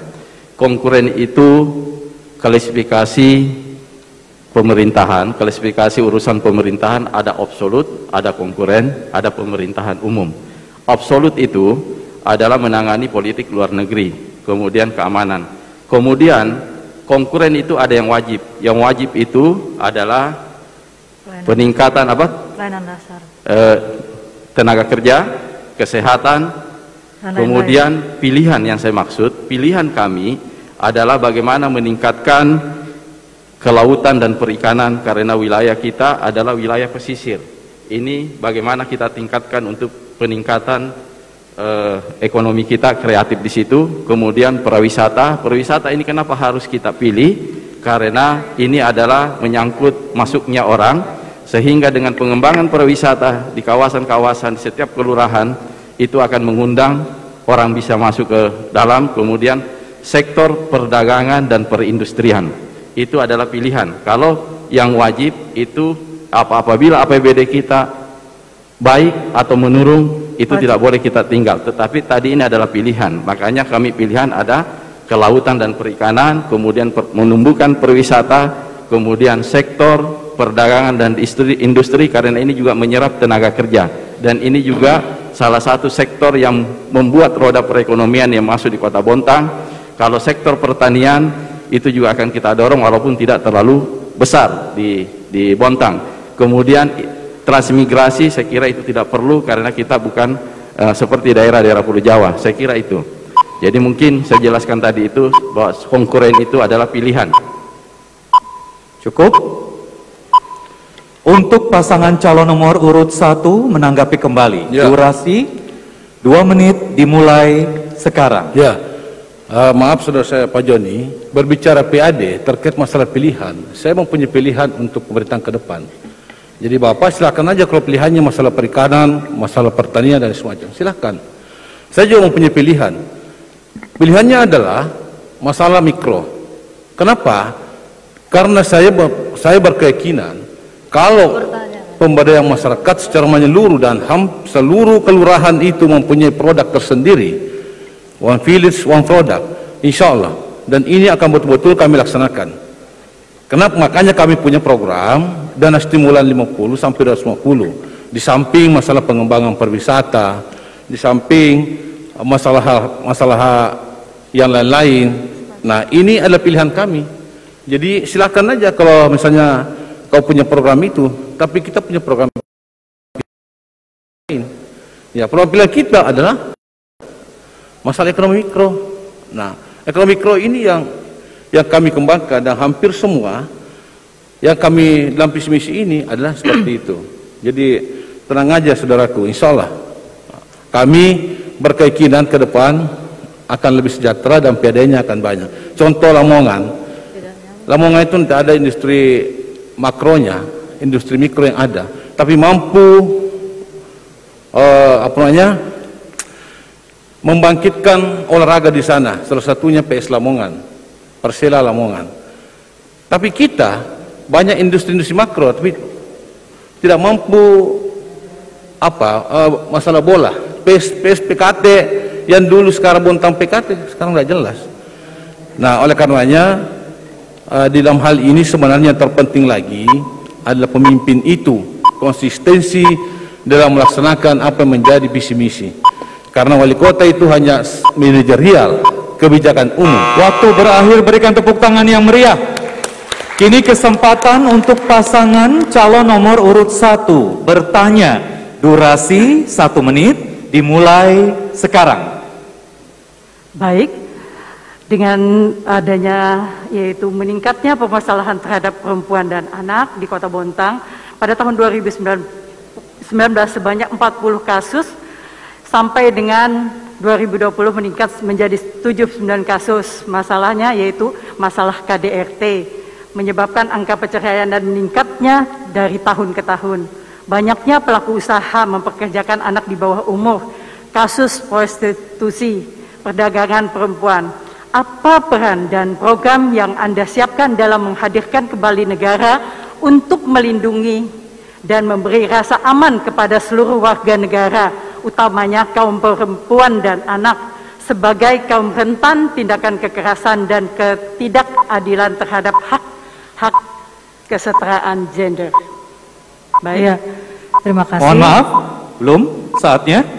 Untuk pasangan calon nomor urut 2 menjawab. Durasi 2 menit, dimulai sekarang. Karena pemerintah Kota Bontang sangat berkomitmen dengan pemberdayaan perempuan, oleh karena itu kita memecah yang tadinya Dinas Kesehatan dan Pemberdayaan Perempuan, sekarang Dinas Pemberdayaan Perempuan dan KB berdiri sendiri. Tentu tupoksinya adalah bagaimana yang satu adalah hak-hak pada anak, kemudian pengarus utamaan gender, pemberdayaan perempuan, pelatihan, dan lain sebagainya.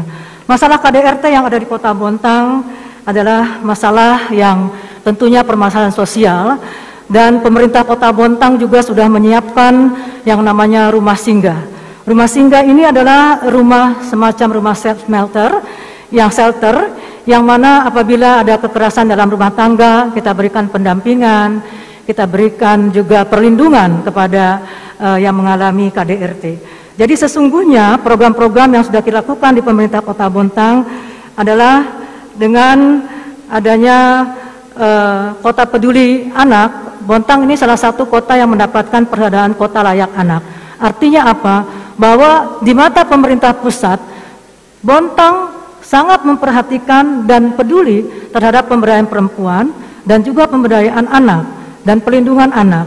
Dan salah satu upaya memang tak henti-hentinya kalau untuk perempuan kita memberikan pelatihan, pendampingan, kemandirian. Jadi bahwa ketika dalam kehidupannya mengalami kekerasan, dia bisa mandiri.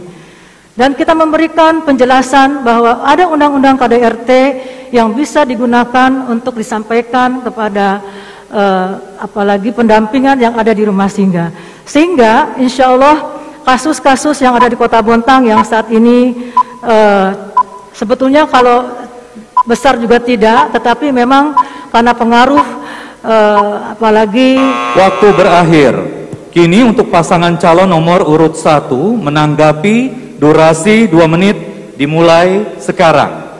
Baik, tentunya dengan adanya kasus yang semakin tahun semakin meningkat ini, maka kami pasangan Basri Rase, yaitu dengan program kami yaitu layanan emergensikal, merespon semua laporan dari masyarakat yang akan diteruskan ke OPD tersebut. juga memperbanyak program sosialisasi dan edukasi terhadap orang tua dan anak agar pencegahan kejahatan terhadap anak dan tindakan-tindakan serta hukuman bagi pelaku. Oleh karena itu, kami juga menyediakan rumah rehabilitasi kepada anak-anak korban kekerasan dalam rumah tangga. Juga bagaimana nantinya menyediakan rumah layanan emergensi ini yang salah satunya adalah program kami memperbanyak program sosial, edukasi, dan lain sebagainya.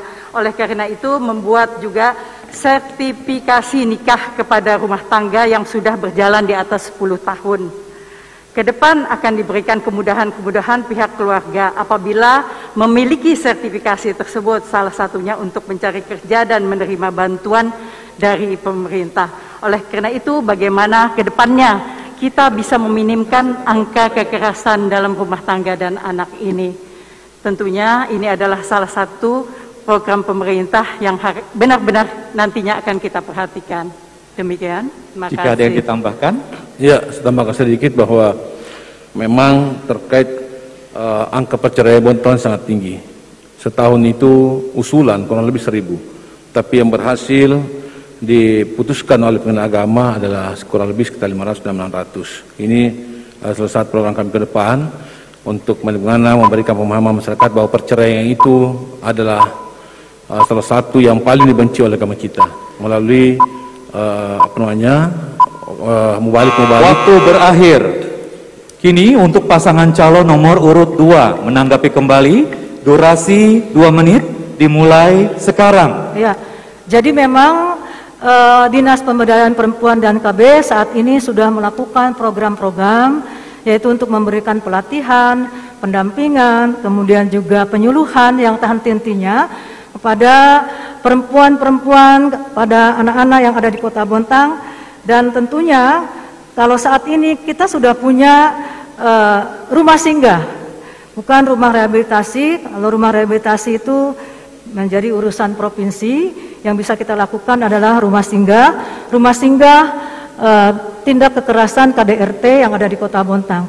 Kita akui memang, biasanya memang ketika ada daerah industri, ya angka perceraian, kemudian angka apalagi kekerasan dalam rumah tangga itu meningkat.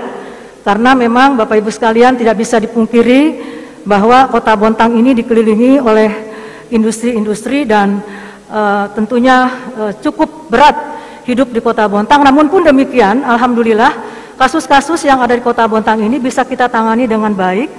Dan kalau tahu terjadi perceraian, itu adalah memang sudah kita mendampingi secara maksimal. Kita sudah mendampingi secara maksimal agar perceraian ini tidak terjadi dalam rumah tangganya.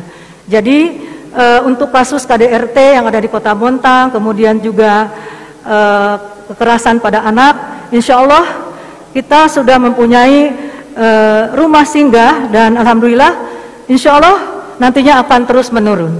Mungkin itu. Ya, silakan. Ya, penambahan. Mungkin apa yang sudah diberikan insentif kepada penggiat agama ini adalah memiliki peranan penting juga bagi imam, pendeta, bagaimana memberikan penyuluhan kepada ibu-ibu agar tidak terjadi perceraian maupun tidak terjadi kekerasan anak. Itulah kami memberikan insentif kepada guru ngaji dan insya Allah kita naikkan menjadi 2 juta kepada waktu berakhir. Masih dengan saling memberikan pertanyaan, kini kesempatan untuk pasangan calon nomor urut 2 bertanya. Durasi 1 menit dimulai sekarang. Ya, sudah menjadi komitmen dari saya selaku wali kota memberikan seragam gratis buat anak-anak di Kota Bontang karena memang itu mimpi saya ketika menjadi ketua GNOTA. Dan pada waktu itu saya ingin memberikan pelaksanaannya itu kita bagi-bagi untuk memberdayakan penjahit lokal yang ada di Kota Bontang. Saya mendengar bahwa Paslon 1 mengatakan bahwa baju seragam akan diberikan kepada penjahit lokal. Kami sudah berupaya ke BPKP, ke LKPP, itu dilarang untuk memecah-mecah paket. Jadi tentunya kira-kira apa yang akan dilakukan? Saya tidak mau memberikan harapan palsu. Kenapa? Karena ini sudah kita upayakan. Kita sudah upayakan bagaimana program ini bisa untuk dilaksanakan oleh penjahit lokal yang ada di Kota Bontang. Sementara hasil konsultasi kami ke BPK, LKPP itu tidak memboleh membagi paket pecah karena itu dalam satuan dinas pendidikan. Mungkin kira-kira apa yang akan dilakukan oleh Paslon 1 dengan kampanye-kampanyenya yang saya lihat di Baleho, bahwa baju seragam akan dijahit oleh penjahit lokal. Silakan. Cukup? Baik, untuk pasangan calon nomor urut 1 menjawab durasi 2 menit dimulai sekarang. Ya, insya Allah salah satu program kami adalah pemberdayaan masyarakat lokal. Salah satunya adalah memberikan bantuan pada pendidikan, memberikan bantuan di bidang pendidikan masalah baju seragam, sepatu dan tas. Di kemudian hari, insya Allah jangka pendek kami akan memberikan pada penjahit-penjahit lokal. Ini kami juga telah mendapatkan berbagai referensi dari daerah lain bahwa itu bisa dilakukan. Salah satu provinsi ada yang melakukan itu, dan kami telah melihat peraturan bupatinya, dan ternyata bisa. Artinya apa? Nanti akan kita backup dengan peraturan wali kota dan menitipkan untuk penjahit lokal ini melalui bantuan operasional sekolah di masing-masing sekolah.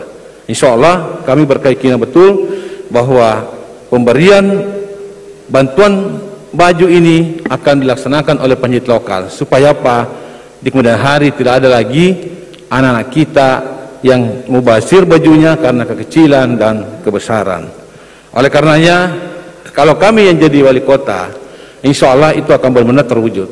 Makanya saya yakin dan percaya ini akan menjadi salah satu sumber pendapatan baru bagi tukang jahit lokal. Bahkan bukan cuma itu, ke depan sepatu pun juga akan kita lakukan itu dengan tas. Di samping meringankan beban bagi masyarakat kita, juga memberikan pendapatan bagi masyarakat lokal. Insya Allah jangan khawatir, di kemudian hari kan sudah ada contoh dengan daerah lain yang telah melakukan program yang sama, maka saya berkeyakinan waktu berakhir untuk pasangan calon nomor urut 2 ya, menanggapi durasi 2 menit dimulai sekarang. Ya, jadi untuk penjahit lokal, pemerintah Kota Bontang saat ini sangat berkomitmen untuk memberdayakan penjahit lokal. Seperti misalkan hari ulang tahun kota, seragam buat ASN, seragam buat honor, seragam buat anggota DPRD. Kalau kita hitung-hitung lebih besar daripada baju seragam yang seandainya baju seragam ini bisa kita berikan kepada penjahit lokal, tentu kita akan berikan.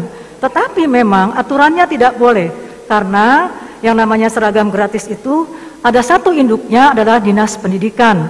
Oleh karena itu mungkin saya mengingatkan kepada Pak Basri, karena Pak Basri mungkin sebagai pengawas, tugasnya sebagai pengawas harusnya selama ini bagaimana melihat juga kalau ada baju yang kebesaran, ini kenapa begini, seperti itu, karena fungsi pengawasan adalah fungsi dari wakil wali kota.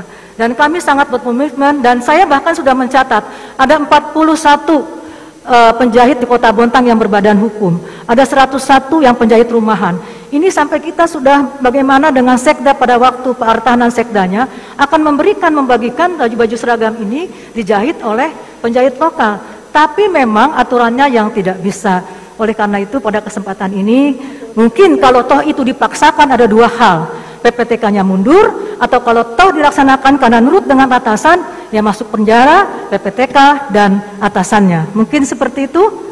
Pak Wakil mau nambahkan? Baik, untuk melakukan investasi yang namanya pabrik sepatu, saya ini kan pengusaha, itu pasti ada yang namanya target produksi.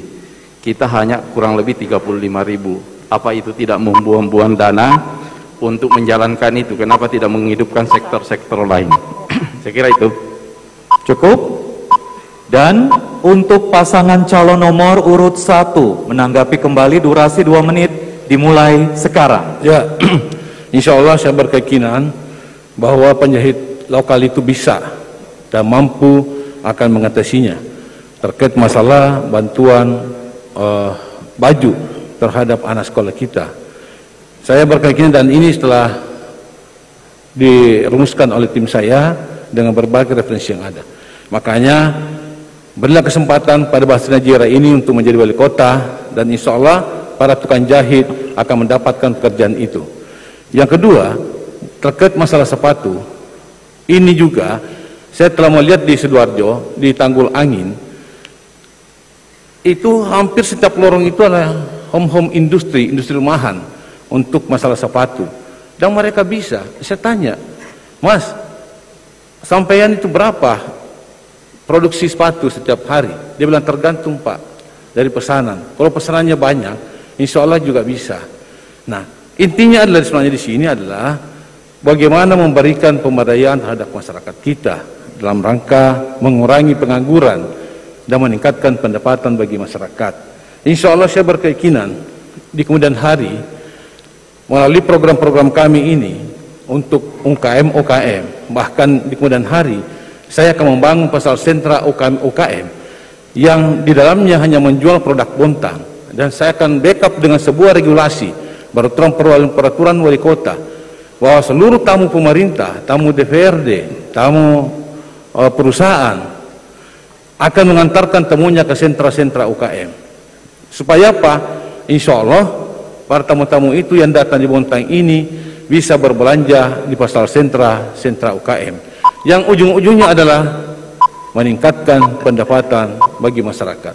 Oleh karenanya mohon doa restu semua, yakinlah bahwa itu tadi. Waktu berakhir, berikan tepuk tangan yang meriah. Segmen saling bertanya masih akan berlanjut. Kini saatnya untuk pasangan calon nomor urut 1 bertanya, durasi 1 menit, dimulai sekarang. Makasih. Kita sekarang ini di Bontang, kenakalan remaja dan narkoba ini begitu luar biasa. Kemarin juga ada teman-teman menyampaikan kepada saya, kebetulan saya mantan ketua BNNK. Pada saya, Pak Basri, ada lagi yang kami tangkap masalah narkoba. Padahal pada saat saya menjadi ketua BNK, alhamdulillah sinergitas betul-betul terbangun. Oleh karenanya generasi muda ini adalah tulang punggung bangsa dan mangkuk tongkat estafet untuk ke depan. Saya tidak ingin anak muda ke depan terjerumus dalam hal masalah kenangan remaja dan narkoba. Pertanyaan saya, apa langkah Ibu untuk mencegah generasi muda ini tak terjerumus dalam penyalahgunaan remaja dan narkoba? Sekian. Cukup. Untuk pasangan calon nomor urut 2 menjawab, durasi 2 menit, dimulai sekarang. Baik, yang pertama yang kami lakukan adalah kita tidak lagi menerima iklan rokok. Karena rokok juga salah satu langkah menjadi pengguna narkoba. Tidak ada iklan-iklan rokok di median jalan, karena yang namanya iklan rokok selalu mengajak anak-anak. Contohnya, nggak ada lu, nggak rame.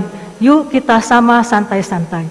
Ini adalah salah satu awal ketika anak-anak remaja menggunakan rokok, maka salah satu langkah dia akan mencoba narkoba. Yang kedua, tentunya orang tua adalah madrasah pertama bagi anak-anaknya. Peran orang tua sangat penting. Kalau pendidikan, madrasah kedua bagi anak-anaknya. Kemudian komitmen dari pemerintah Kota Bontang saat ini ketika kita memberikan insentif buat penggiat agama, buat pastor, buat ulama, buat pandita, buat guru ngaji, buat ustadz-ustazah, itu salah satunya untuk membangun kecerdasan spiritual anak-anak yang ada di Kota Bontang. Ini menjadi komitmen saya selaku wali Kota Bontang untuk bagaimana menjadikan generasi yang tangguh kalau Islam menjadi generasi yang Qurani dan Rabbani. Memang dengan adanya kemajuan teknologi, bahwa teknologi ini sebuah keniscayaan, anak-anak kita bisa mudah mencontoh hal-hal yang negatif, tetapi juga bisa melihat hal-hal yang positif. Jadi peran kita, peran pemerintah saat ini adalah bagaimana selalu memberikan edukasi kepada orang tua dan juga kepada anak-anak untuk jangan menggunakan narkoba, jangan coba-coba menggunakan narkoba, kalau kita menggunakan narkoba, maka itu sangat sulit untuk kita kembali. Tetapi kalau orang tua sudah meletakkan fondasi yang kuat dengan agama, insya Allah anak kita akan kembali ke jalan. Waktu berakhir. Kini untuk pasangan calon nomor urut 1 menanggapi durasi 2 menit dimulai sekarang. Baik, tentunya dengan banyaknya anak-anak kita yang saat ini terjerumus narkoba, tentunya kami dengan Pak Basri Rase, kalau kami diberikan amanah, kami akan mempersiapkan bagaimana anak-anak ini kita berikan, yaitu semacam rumah edukasi anti narkoba, yaitu penyelenggaraan kompetisi olahraga contohnya. Terus mengundang BNN Kota Bontang untuk melakukan pemeriksaan rutin tes narkoba terhadap ASN, bahkan sekolah-sekolah di lingkungan pemerintah Kota Bontang, juga termasuk mungkin dari seluruh masyarakat Kota Bontang dan khususnya adalah aparat dari pemerintah seperti anggota dewan juga itu harus kita nanti lakukan untuk tes narkoba. Di samping itu juga kita memberikan pelatihan dan pembinaan satgas anti narkoba dari RT, tingkat RT sampai tingkat kota serta di sekolah-sekolah. Regulasi terkait pengawasan penjualan produk dan bahan yang mengandung zat adiktif. Oleh karena itu, kami bersama Bapak Basri Rase tentunya bagaimana Kota Bontang ke depan ini anak-anak kita tidak ada yang terjerumus akan narkoba ini, karena banyaknya saat ini anak-anak kita yang terjerat oleh narkoba. Ya, kenapa sekarang banyak yang kenakalan remaja dan narkoba? Karena intinya itu sebenarnya tidak ada wadah bagi tempat bagi anak muda untuk berkreasi.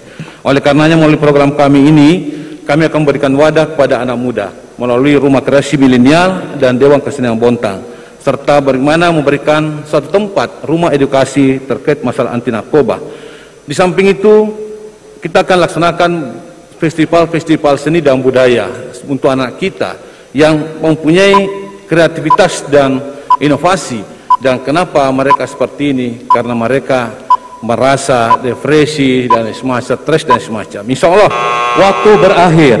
Dan kini untuk pasangan calon nomor urut 2 menanggapi kembali durasi 2 menit dimulai sekarang. Ya, saya kira apa yang dikatakan tadi Ibu Wali Kota, bahwa bagaimana meningkatkan kecerdasan intelektual, kecerdasan spiritual dan emosional, dan ini bukti nyata bahwa Bunda sangat bagaimana menekan yang namanya narkoba, yaitu memberikan insentif kepada penggiat agama. Kemudian visi misi kami di samping memberikan seragam gratis untuk anak-anak sekolah, tetapi kami juga memberikan cek kesehatan secara berkala, medical check up minimal 3-6 bulan yang akan kita lakukan mulai dari SMP, SMA. Kenapa harus itu dilakukan? Agar bisa kita mengetahui dini, bisa mengetahui secara dini apabila anak-anak kita mulai narkoba dan sebagainya.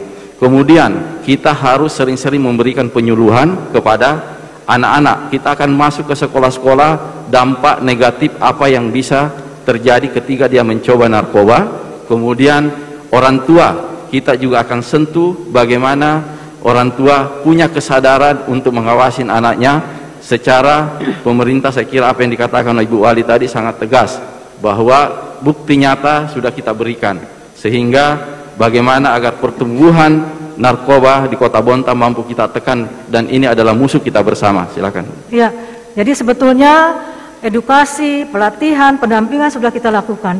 Inilah yang menyebabkan penurunan kasus narkoba di Kota Bontang yang dulunya menjadi pengguna narkoba kedua di Kalimantan Timur. Sekarang alhamdulillah dengan edukasi yang kita berikan kepada masyarakat, Kota Bontang menjadi urutan keempat pengguna narkoba di Kalimantan Timur. Kalau bisa kita jerokan narkoba. Ini adalah upaya, karena anak kita adalah anak-anak yang akan nanti menjadi bonus demografi. Bonus demografi ini kalau banyak permasalahan tidak menjadi bonus, bahkan menjadi permasalahan. Oleh karena itu kami berkomitmen bagaimana. Waktu berakhir, berikan tepuk tangan yang meriah. Segmen selanjutnya, segmen kelima akan kami hadirkan untuk Anda. Tetaplah bersama kami dalam debat publik calon wali kota dan calon wakil wali kota Bontang tahun 2020. Halo teman pemilih, tahu nggak sih ada 12 hal baru saat kamu mencoblos di TPS? Apa aja sih? Yuk cari tahu. Pertama, pemilih yang datang ke TPS wajib pakai masker. Kedua, jangan lupa jaga jarak ya. Ketiga, sebelum dan sesudah mencoblos tersedia tempat cuci tangan. Keempat, pengukuran suhu tubuh saat memasuki TPS. Kelima, kamu akan diberikan sarung tangan plastik selama mencoblos, jadi makin tenang kan? Keenam, sebagai tanda memilih sekarang nggak pakai celup tinta, tapi ditetes. Ketujuh, daftar pemilih dalam satu TPS maksimal 500 pemilih. Kedelapan, KPPS yang bertugas juga dilengkapi APD lengkap, mulai dari masker, face shield, dan sarung tangan.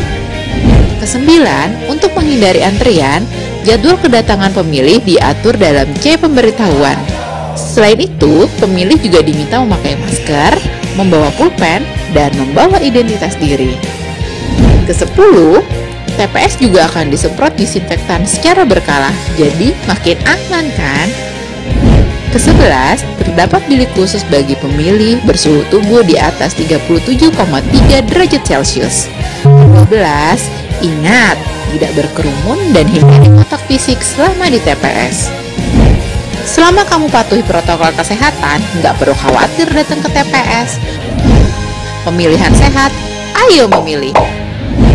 Pemilihan serentak 9 Desember dengan protokol kesehatan yang ketat. Bawa KTP, alat tulis, dan masker. Dilarang membawa anak-anak. Datang sesuai jadwal yang tertera pada C pemberitahuan. Cuci tangan 20 detik. Cek suhu tubuh, isi formulir kehadiran, dan gunakan sarung tangan. Tunggu giliran untuk mendapatkan surat suara. Setelah selesai menggunakan hak suara, buang sarung tangan. Kemudian petugas meneteskan tinta ke jari tangan. Terakhir, cuci tangan lagi sebelum pulang ke rumah. Suara kita menentukan masa depan bangsa. Sebuah persembahan dari bumi Borneo.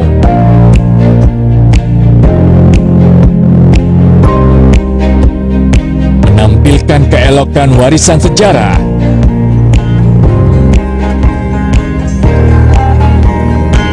Mahakarya budaya tradisional bersatu padu dengan budaya modern.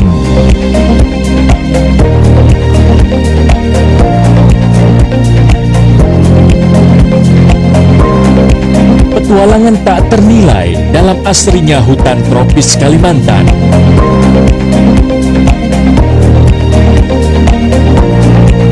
Berpadu debur ombak, menyisir di atas pasir nan lembut, pesona nirwana di timur Kalimantan.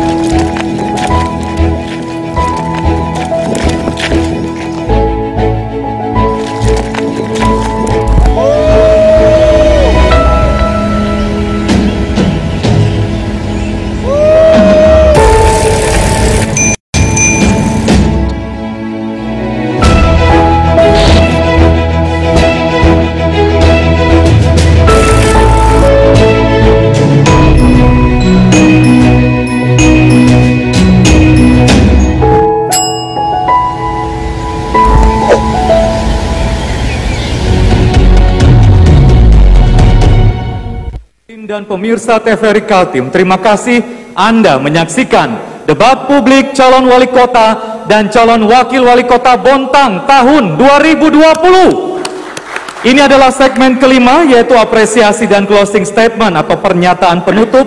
Untuk apresiasi, pasangan calon diberikan waktu dengan durasi 1 menit. Untuk pasangan calon nomor urut 2, apresiasi durasi 1 menit dimulai sekarang. Terima kasih kepada Pak Basri Rase. Bunda mengucapkan terima kasih atas kebersamaannya, dan kita pernah bersama, berjuang bersama pada periode yang lalu. Bahwa sekarang kita tidak bersama, itulah namanya pilihan politik. Bunda dengan Pak Basri secara pribadi tidak ada masalah. Walaupun kita tidak bersama, tapi kekeluargaan tentunya harus tetap terjaga. Demikian juga buat Ibu Najira, Bunda ucapkan terima kasih karena kita pernah bersama pada saat Pak Sofyan menjadi wali kota. Waktu itu saya Ketua DPRD Kota Bontang. Saya berharap agar persaudaraan kita jangan terputus. Silakan. Baik, saya dulu adalah bagian tim utama pada saat Pak Basri maju 2015. Hari ini kita berbeda, tapi persaudaraan waktu berakhir tetap menjadi. Untuk pasangan calon nomor urut 1, apresiasi durasi 1 menit dimulai sekarang. Bapak, Ibu, dan saudaraku sekalian yang saya hormati, Bontang adalah kota indah, terdiri dari berbagai agama, suku, dan bangsa. Bontang adalah tempat kita untuk mengabdi.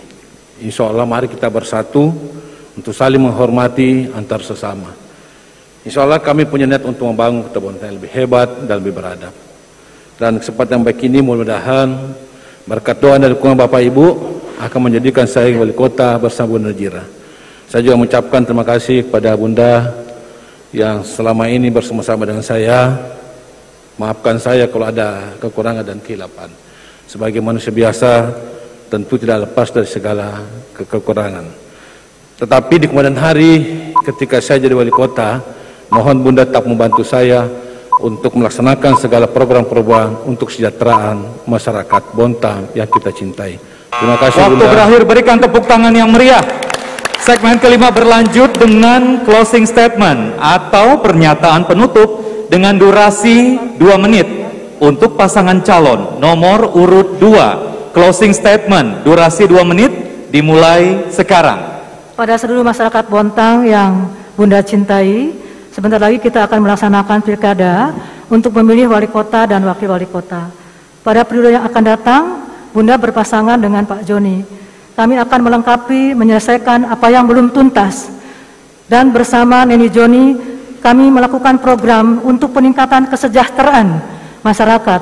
Antara lain, bantuan sembako setiap bulan untuk masyarakat lanjut usia dan masyarakat miskin lainnya. Untuk hal tersebut, kami akan memberikan kartu lansia sejahtera. Untuk masyarakat prasejahtera, kami akan membebaskan dari pajak PBB. Untuk itu, mereka akan kami berikan kartu gratis PBB.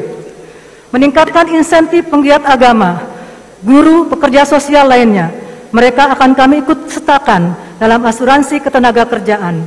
Bantuan seragam sekolah gratis akan kami teruskan pada periode yang akan datang. Anak Bontang yang bersekolah di pesantren di luar Bontang juga akan kami bantu. Untuk itu, akan kami berikan kartu Smart Santri. Kemudian untuk kaum milenial kami akan memberikan kartu prakerja. Perusahaan PKT dan anak perusahaan yang selama ini sudah membantu pemerintah Kota Bontang, saya mengucapkan terima kasih dan tentunya kami berdoa agar PKT dan anak perusahaan tetap eksis dan juga PT Badak, kami berdoa agar PT Badak tetap eksis, sukses dan terus berkelanjutan. Dan pada kesempatan ini kami juga mengucapkan terima kasih kepada semua ASN Kota Bontang atas kerjasamanya. Dan ingat tanggal 9 Desember coblos nomor 2. Neni Joni insya Allah masih lebih baik. Terima kasih.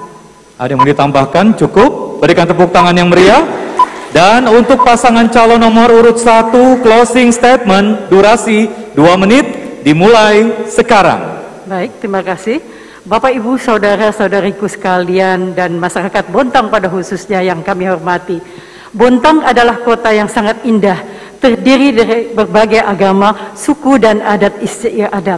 Semua hidup bersatu, saling menghormati antara sesama, rukun dan damai. Karena Bontang bukanlah milik sekelompok orang, pribadi ataupun keluarga, tapi Bontang milik kita bersama.